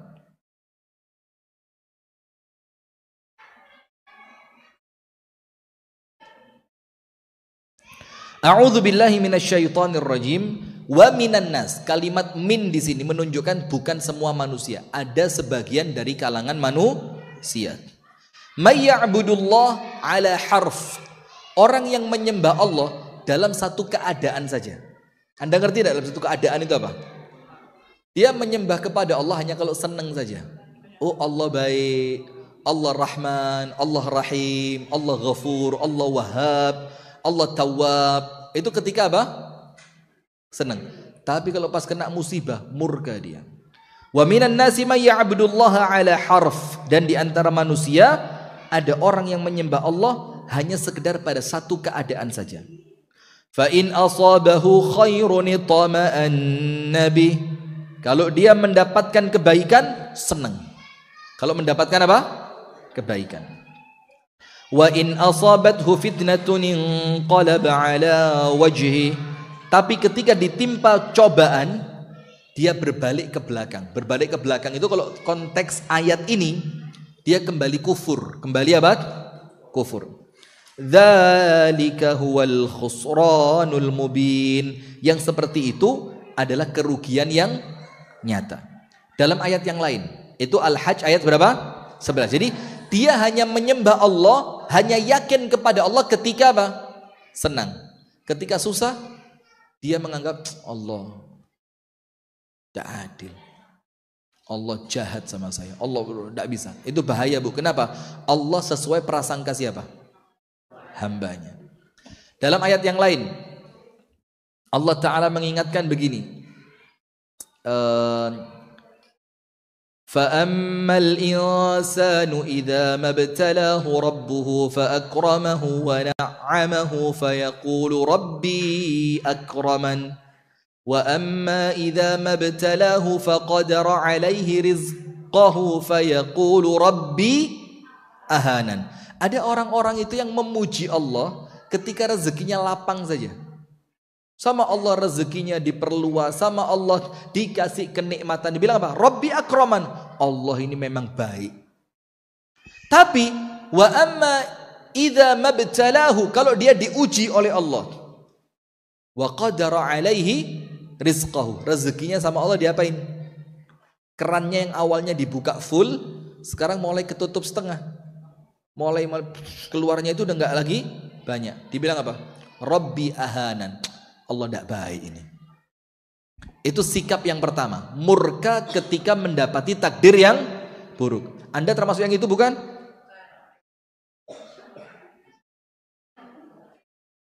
Dan itu tidak ringan. Tidak ringan. Kenapa? Karena waktu terjadi musibah, itu dalam hati itu perang antara sabar, marah, kecewa, ridho, itu perang. Saya 2 tahun yang lalu ngalamin. Saya lagi di Batu, di kota Batu, di bulan Ramadan tanggal 10. Di bulan Ramadan tanggal 10 di kota Batu. Anak saya sakit di Kasembon, 40 kilo jaraknya. Dari tempat saya ceramah ke rumah saya. Itu mau sahur, ditelepon sama kakak saya. Anakmu meninggal. Itu kaki di kamar mandi itu kayak nggak ada tulangnya. Itu mau mandi gini, jatuh blek. Mau lagi sampai saya takut akhirnya nggak usah mandi lah. Berangkat keluar. Itu dalam hati, ya nggak seperti mudah ketika ceramah. Iya, sampai ada ibu-ibu komen, enak ya kalau dapat suami ustadz ya, diingetin ceramah, kemudian kalau malam diajak sholat tahajud, kemudian kalau kita salah diingetin dengan cara yang baik, perhatian, taat kepada Allah. Saya bilang, itu kan pas ceramah, Bu. Kalau sehari-harinya, ya mohon maaf ya, kita juga manusia yang terkadang nah, sudah itu dalam hati, Bu. Kok pas saya nggak ada, gitu, protesnya sama Allah gitu. Kenapa harus anak saya? Protesnya lagi apa? Kenapa kok Ramadan dalam keadaan baju barunya sudah saya beliin? Kalau protesnya lagi, kenapa saya tidak dikasih kesempatan mendampingi di akhir usianya? Kalau mau protes lagi, nggak selesai. Tapi kemudian langsung ingat, ya Allah, takdirnya Allah pasti baik. Dokternya datang ke rumah setelah jenazah dikuburkan, dokternya bilang apa? Bagus kalau dia meninggal. Ini rasanya anggur apa? Musket apa namanya ini? Pusket. Ini kayak mau kita lempar ke mukanya dokter. Ke dokternya bayar mahal, obatnya mahal. Ketika meninggal dibilang bagus. Ternyata apa? Dia tunjukkan rekam medisnya. Obatnya sudah terlalu banyak, dalam keadaan minumnya anak ini sedikit, ginjalnya sudah mulai bermasalah, semakin tambah umur akan semakin bertambah apa? Masalahnya, sehingga meninggal sekarang menurut dokter itu lebih baik dibanding meninggal lebih lama, anak ini semakin. Coba, kalau kita tidak bisa ngatur takdir Allah, berat. Sudah, yang pertama marah. Nomor 2, ingat 2, 3, 4 sudah apa? Baik. Kalau sudah 2, 3, 4 sudah baik. Kalau masih 1 marah kok. Oh, konteksnya beda. Kalau masih 1 di sini marah, maka tidak baik. Yang kedua, ketika kena masalah, sabar. Ustadz, sabar kok baik, tapi bukan level yang teratas. Oh, belum bisa. Nanti level yang terbaik apa? Bersyukur kepada Allah atas musibah jelek. Ya apa bersyukur? Nah, maka nomor 2, sabar dulu. Sabar itu level kedua. Daripada marah, mendingan. Karena orang itu cukup diem saja. Sabar. Tapi hatinya belum tentu ridho. Karena sabar itu apa? Menahan lisan dan perbuatan. Jangan sampai mengucapkan dan melakukan sesuatu yang dimurkai oleh. Berarti cukup Anda itu apa sudah? Sabar. Dan kenapa sabar itu gak bagus-bagus banget? Dia cuma level kedua saja. Karena mau sabar ataupun tidak, musibahnya tetap terjadi. Na'udzubillah, semoga Allah menyelamatkan dia. Dengar cerita, motormu dicuri orang. Lalu kita marah-marah, handphone kita lempar. Ini musibah satu jadi dua. Balik enggak? Kalau Anda marah motornya balik enggak? Enggak juga. Orang ditelepon, mobilmu kebakar, tokomu kebakar. Kalau dia marah balik enggak? Maka tidak ada pilihan lain memang kecuali sabar. Maka cukup Anda tahan diri, tarik nafas, atur pikiran, tenang sejenak, selesai urusan. Minimal sabarnya sukses. Itu kedua. Maka itulah yang Allah minta dalam Al-Quran dalam surat Al-Baqarah. وَلَنَبْلُوَنَّكُمْ بِشَيْءٍ مِنَ الْخَوْفِ وَالْجُوعِ وَنَقْصٍ مِنَ الْأَمْوَالِ وَالْأَنْفُسِ وَالثَّمَرَاتِ وَبَشِّرِ الصَّابِرِينَ. Siapa mereka? الَّذِينَ إِذَا أَصَابَتْهُمْ مُصِيبَةٌ قَالُوا إِنَّا لِلَّهِ وَإِنَّا إِلَيْهِ. Selesai. Pokok kena musibah, inna lillah wa inna ilaihi. Nomor 3, ridho. Nomor 3 apa? Ridho. Ustadz, bedanya ridho dengan sabar apa? Orang sabar belum tentu ridho. Sama enggak ridho dengan sabar? Beda. Nanti sabar. Bedanya ridho dengan sabar apa? Kalau sabar itu sekedar menahan diri walaupun hatinya masih bergemuruh. Tapi kalau ridho pasti sabar. Orang sabar belum tentu ridho. Kalau ridho pasti, karena ridho itu apa? Alhamdulillah ya Allah, memang ini sudah ketetapan takdirmu. Radhitu, saya ridho. Maka Allah kasih apresiasi. Apa apresiasinya? Orang yang ridho dengan musibahku, maka Allah akan berikan kepadanya keridhoanku. Jadi kalau ridho dengan ketetapannya Allah, Allah bakal apa? Ridho. Kenapa begitu? Balasan sesuai dengan amalan. Amalan kita ridho dengan apa yang Allah tetapkan, maka Allah akan ridho kepada kita. Itu yang ketiga. Yang terakhir, yang paling top, syukur. Tokomu kebakar. Alhamdulillah kakak, terima kasih berita gembiranya. Wow, amazing. Ya nggak gitu banget lah ya. Temennya bilang, ini musibah kebakaran, langsung telepon di grup Khadijah. Bu Vera nggak lagi kena apa-apa kan? Nggak ada gangguan apapun kan? Kok saya beritahu toko kebakar kok malah amazing, thank you my sis, oh great news. Malah ya bukan begitu juga, tapi apa? Syukur itu adalah dalam 3 hal. Tulis. Syukur ketika terjadi musibah. Nomor 1, apa sih syukurnya itu? Ketika musibah itu tidak mengenai agama kita. Kalau musibahnya cuma musibah dunia, maka apa? Kecil. Wong dunia juga tidak kena musibah pun bakal kita tinggal kan? Iya apa enggak? Maka kalau musibahnya dunia, kita bersyukur, alhamdulillah musibahnya bukan musibah agama. Nomor 2, kenapa kita syukur kepada musibah tadi? Karena musibahnya tidak lebih besar dibanding yang sedang terjadi. Misalkan, tokomu kebakaran, alhamdulillah. Coba kalau saya pas di sana, saya ikut. Jadi kita mensyukuri karena tidak lebih dari yang sedang terjadi. Alhamdulillah, cuma itu. Kita bisa cari alasan lain. Syukur yang ketiga apa? Karena musibah itu tanda Allah cinta. Innallaha idza ahabba 'abdan ibtalahum. Allah kalau cinta sama seorang hamba, Allah kasih apa? Ujian.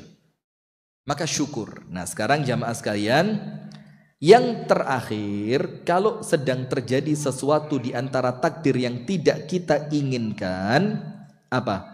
Maju, move on. Apa dalilnya? Anda tahu Amirul Mukminin Umar ketika mau inspeksi, mau belusuan, seperti mau belusuan, tahu kan? Belusuan itu apa? Sidak lah ya, inspeksi mendadak. Itu dilakukan oleh Amirul Mukminin Umar berkali-kali dan tanpa nggak bawa kamera Umar. Emang nggak ada sih ya? Emang, tapi artinya memang dia lakukan itu karena bentuk tanggung. Pertama, ketemu perempuan, yang sedang masak air isinya apa? Batu. Umar tanya, apa bu kok anakmu nangis? Ibu itu nggak tahu kalau yang datang Umar. Baini wa baina Umar Allah. Antara saya dengan Umar nanti itu saya lapor sama Allah. Terus Umar tanya, lu ada apa? Ini lihat anak saya kelaparan, Umar nggak tahu. Nggak apa-apa. Ini alhamdulillah. Kata orang tuanya, wih Ustadz kurang ajar banget anak saya jatuh, dia bilang. Nah ini qadarullah. Sudah begini, sudah konsen ke sini. Nggak apa-apa insya Allah itu.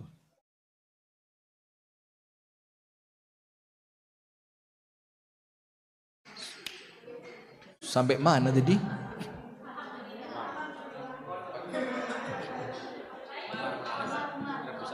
Umar ngerebus air. Kata perempuan tadi, mana mungkin dia tinggalkan anak saya kelaparan terus dia nggak tanggung jawab. Umar tanya, dalam keadaan perempuan ini nggak tahu. Bagaimana bu Umar bisa tahu? Lawang anda tinggalnya di puncak bukit ini. Kata perempuan tadi apa? Kok enak dia bilang bagaimana Umar bisa tahu? Lalu terus dia jadi pemimpin kami, tujuannya apa? Itu tanggung jawab dia. Gemeter Umar. Langsung Umar turun sama Abu Ubaidah Ibnul Jarrah. Masuk ke Baitul Mal, ambil gandum, ambil kurma, ambil minyak. Digendong sama Umar. Abu Ubaidah bilang apa? Ahmilu anka ya Amirul Mukminin. Umar, saya yang angkatin. Marah Umar. Waihak. Atahmilu wizri amam Allah yaumal qiyamah. Ngawur kamu ini, kata Umar. Mana mungkin kamu bisa nanggung dosa saya nanti di hadapan Allah? Tidak bisa, biarin Umar yang angkat. Umar angkat, dimasakin buat ibu tadi. Kata ibunya, biar saya yang masak. Gak usah, saya. Setelah masakannya selesai, anaknya disuapin. Kata ibunya, udah kamu pergi aja biar saya suapin anak saya. Kata Umar apa? Enggak, saya tadi lihat dia nangis, maka saya pengen lihat dia. Saya tadi lihat dia nangis karena lapar, maka saya pengen lihat dia ketawa karena kenyang. Kalau besok bu, mataharinya sudah keluar, kamu datang ke Baitul Mal, kamu ketemu Umar di sana. Pagi-pagi ibu itu datang ke Baitul Mal, ternyata Umarnya yang tadi malam ke rumahnya. Coba, itu apa? Tidak malu perempuan itu? Tidak malu, kenapa? Karena yang dia katakan kebenaran. Terus ketika Umar sidak, ingat gak? Ada seorang nenek sama cucu perempuannya mau nyampur antara susu dengan air. Ingat gak? Terus kata neneknya, cucuku campur sama air. Cucunya bilang, oh tidak boleh, Umar melarang. Neneknya bilang, Umar kan gak lihat. Kata cucunya apa? Kalau Umar tidak melihat, Tuhannya Umar ngelihat. Umar bilang, ini bibit unggul. Tandain rumahnya sama Abu Ubaidah, ditandain. Besok sama Umar dinikahkan sama putranya Umar yang namanya Salim. Dari keturunan itu keluar yang namanya Umar bin Abdul Aziz. Tahu enggak Umar bin Abdul Aziz? Ya dari perempuan yang jujur tadi itu. Makanya buah jatuh tidak jauh dari timbangannya. Sudah.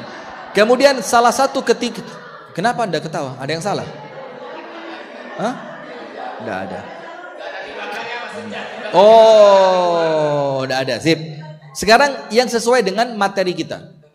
Ketika Umar mau sidak ke suatu daerah, ternyata Umar ketika mau masuk dicegat sama orang. Dihalangi. Umar, la tadkhul, inna fiha ta'un. Di dalam situ ada penyakit menular, namanya penyakit ta'un. Penyakit ta'un itu orang kena sore pagi meninggal, kena pagi sore meninggal. Lah, Covid masih lumayan. Ta'un itu bu, tidak ada kemungkinan sembuh. Kena pagi, sore berangkat. Kena sore, pagi berangkat. Itu ta'un. Maka dibilang, Umar, jangan masuk. Akhirnya Umar rapat dengan para pembesar Ansor dan Muhajirin. Gimana? Masuk enggak? Yang satu bilang, masuk Umar. Sampai sini masa enggak masuk? Masa Umar takut dengan takdir? Yang satu bilang, jangan Umar. Itu namanya bunuh diri. Akhirnya mereka diskusi. Muncul Abdurrahman bin Auf. Abdurrahman bin Auf bilang apa? Ya Umar, saya mendengar Rasulullah mengatakan di dalam hadisnya, kalau kalian mengetahui ada ta'un di suatu daerah, yang di dalam tidak boleh keluar, yang di luar tidak boleh masuk. Kata Umar, idzan la nadkhul. Kalau begitu kita tidak masuk. Terus ketika tidak jadi masuk, Umar mau pergi. Salah seorang sahabat nyeletuk, tafirru minal qadari ya Amirul Mukminin. Kok Amirul Mukminin takut dan melarikan diri dari takdir? Kok Umar melarikan diri dari takdir? Kok kabur? Apa kata Umar? Afirru min qadarin ila qadar. Saya kabur dari satu takdir untuk menjemput takdir yang berikutnya. Berarti apa? Move on. Jangan berhenti di situ. Ini takdir selesai ceritanya sudah. Kenapa selesai? Oh, udah terjadi. Terus apa yang Anda lakukan? Mau nangis terus? Tidak berubah apapun. Maka apa? Harus segera move on. Karena apa? Kita akan berpindah dari satu takdir menuju takdir yang berikutnya. Barakallahu fiik. Itu yang dapat kami sampaikan. Sekarang ada satu Bu Vera, Ustazah Vera. Mana Bu Vera? Berapa pertanyaan Bu Vera saya kasih untuk mereka? 2. Nomor 1. Sebutkan 4 hal pertama tentang takdir. Kenapa pertanyaannya rotok berat? Karena hadiahnya Anda nanti ketika buka amazing. Maka sebelum buka tarik nafas dulu biar tidak kaget, nanti khawatir dapat hadiah menyenangkan malah kena serangan jantung ya. Maka jantungnya disiapkan dulu. Silakan sebutkan 4, boleh saja. Tunggu, tapi yang nunjuk jangan saya, yang nunjuk panitia. Maka nunggu Bu Vera. Bu Vera mana Bu Vera? Oh ya. Host ibu kota ya. Baik, panjenengan nun sewu maju ke depan ya. Nanti Anda tunjuk siapa yang boleh jawab. Anda apa-apa udah. Mau jawab katanya. Oh, Anda mau jawab? Kayak bisa aja. Baik, nah saya kasih pertanyaannya begini. Pertanyaannya, sebutkan 4 perkara pertama yang saya ceritakan mengenai takdir dan yang berkaitan dengannya. Agak berat memang karena itu titipan dari Bu Vera tadi, kata Bu Vera, karena hadiahnya juga menarik, maka pertanyaannya harus yang beribu-ibu. Kenapa beribu-ibu? Berbobot. Ibu-ibu apa? Berbobot. Nah, makanya pertanyaannya harus beribu-ibu. Ada yang mau jawab? Nyontek boleh karena itu yang Anda tulis tadi. Silakan yang duluan ya.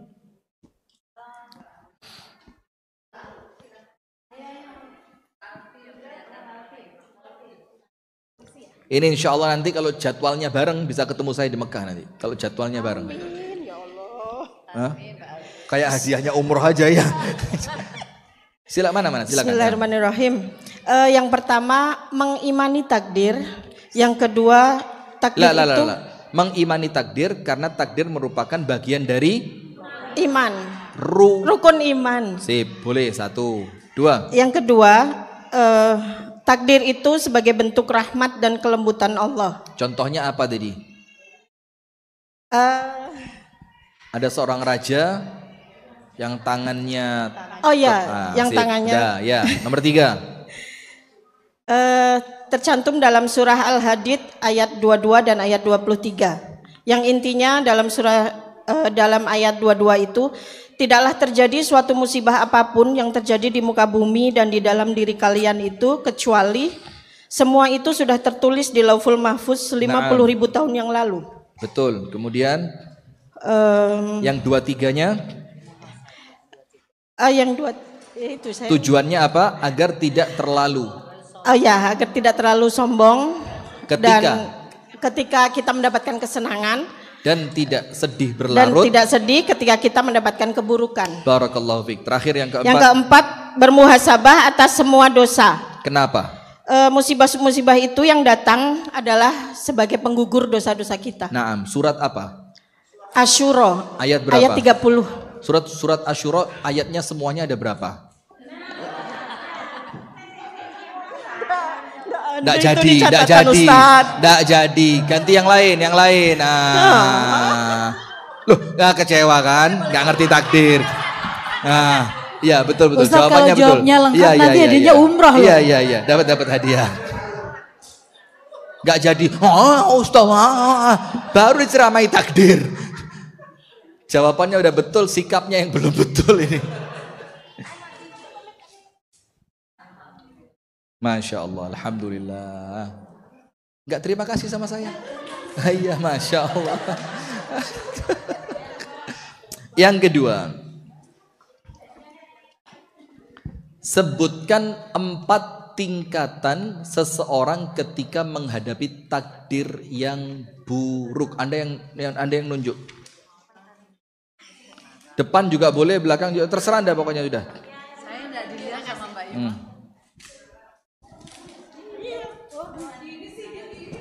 Iya, saya naik angkat tangannya. Bismillah, Assalamualaikum warahmatullahi wabarakatuh. Waalaikumsalam warahmatullahi wabarakatuh. Diawali muqaddimah Bu, innal hamdalillah nahmaduhu. Ketika kita menerima takdir yang kita tidak inginkan ya, tingkatannya di sini penerimaan kita seperti apa, yaitu yang pertama bisa jadi kita marah. Tapi mungkin kita harus mengontrol marah, mending kita bisa berupaya untuk menahan amarah. Sip. Itu disebutkan oleh Allah dalam surat. Nah, tadi kok enggak?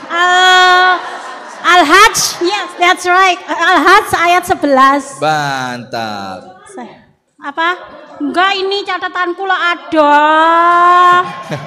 Yang kedua sabar. Sabar. Kenapa harus sabar? Rasulullah mengatakan karena kemenangan berada di balik orang yang sabar dan sholat. Boleh, enggak apa-apa sudah ya, terserah sudah ya. Memang beda kalau kajian di Kediri Bu Vera itu harus teliti. Tapi karena ini Bali ya sudahlah, paham. Iya. Yang ketiga yaitu ridho. Ridho. Sambil mungkin innalillahi mengucapkan ya ketika terkena itu innalillahi. Tadi saya nulisnya gitu saya tulis innalillahi wa inna ilaihi raji'un. Ridho itu artinya apa? Senang. Menerima. Ya, tidak protes. Karena kalau sabar boleh jadi masih protes. Kok ngene? Tapi kalau sudah ridho itu udah wes diterima aja. Manut kersoni Gusti Allah. Loh, kok ngerti bahasa Jawa semua di sini? Oh alah. Keempat, syukur Ustadz. Syukur. Kenapa bersyukur? Insya Allah dalam takdir Allah itu ada hal yang baik yang sudah siapkan oleh Allah. Anda kok mengarang bebas begitu? Iya, ada saya sebentar. Enggak ngarang. Yang pertama ya ketika musibah tidak mengenai agama. Alhamdulillahnya kenapa? Musibahnya bukan pada agama. Nomor dua. Yang kedua, musibah tidak lebih besar dari yang sedang terjadi. Nomor tiga, tanda cinta dari Allah. Barakallahu fiik, jazakumullah khair. Jawabannya Wa betul. iyaka Ustaz. Kalau enggak mau buat saya aja taruh sini. Coba kita tes coba. Iya, jawabannya benar tapi hadiahnya bukan untuk Anda Bu ya. Coba, kecewa enggak kalau dapat takdir? Bu Vera, jangan dikasih Bu Vera. Enggak usah. Coba ngetes bagaimana sikapnya. Enggak apa, biarin. Baik Ibu sekalian, sekarang saya jawab pertanyaannya siapa tadi, antara ikhlas dan ridho. Ikhlas itu ibu-ibu berkaitan dengan amalan yang kita lakukan untuk mengharap ridho dari Allah karena tujuannya hanya untuk Allah. Itu koridornya ikhlas. Jadi ikhlas itu bukan pada urusan musibah. Saya kena musibah, saya ikhlas kok. Itu keliru. Saya kena musibah, saya ridho kok. Itu betul. Nah, tapi kalau ikhlas itu adalah ketika Anda sholat, saya ikhlas. Anda sedekah, saya ikhlas. Anda haji, saya ikhlas. Nah, tapi ketika kena musibah itu lebih kepada apa? Ridho. Jadi ikhlas itu ketika Anda sebagai subjek, ridho itu ketika Anda menjadi objek. Fahimtum? Masya Allah, bahasa Arabnya keren. Baik, dari saya cukup sekian. Nanti insya Allah ada door prize lagi ya dari Al-Khadijah ya. Dari saya pribadi. Astaghfirullahaladzim. Dari Majelis Taklim Khadijah. Dari saya tutup dengan doa kafaratul majlis. Subhanakallahumma wa bihamdika asyhadu an la ilaha illa anta astaghfiruka wa atubu ilaik. Kurang dan lebih yang saya mohon maaf. Mohon dimaafkan ya kalau ada kalimat-kalimat yang kurang sopan, ada candaan yang mungkin kurang pas, yang menjadikan Anda tidak berkenan, mohon dimaafkan. Assalamualaikum warahmatullahi wabarakatuh.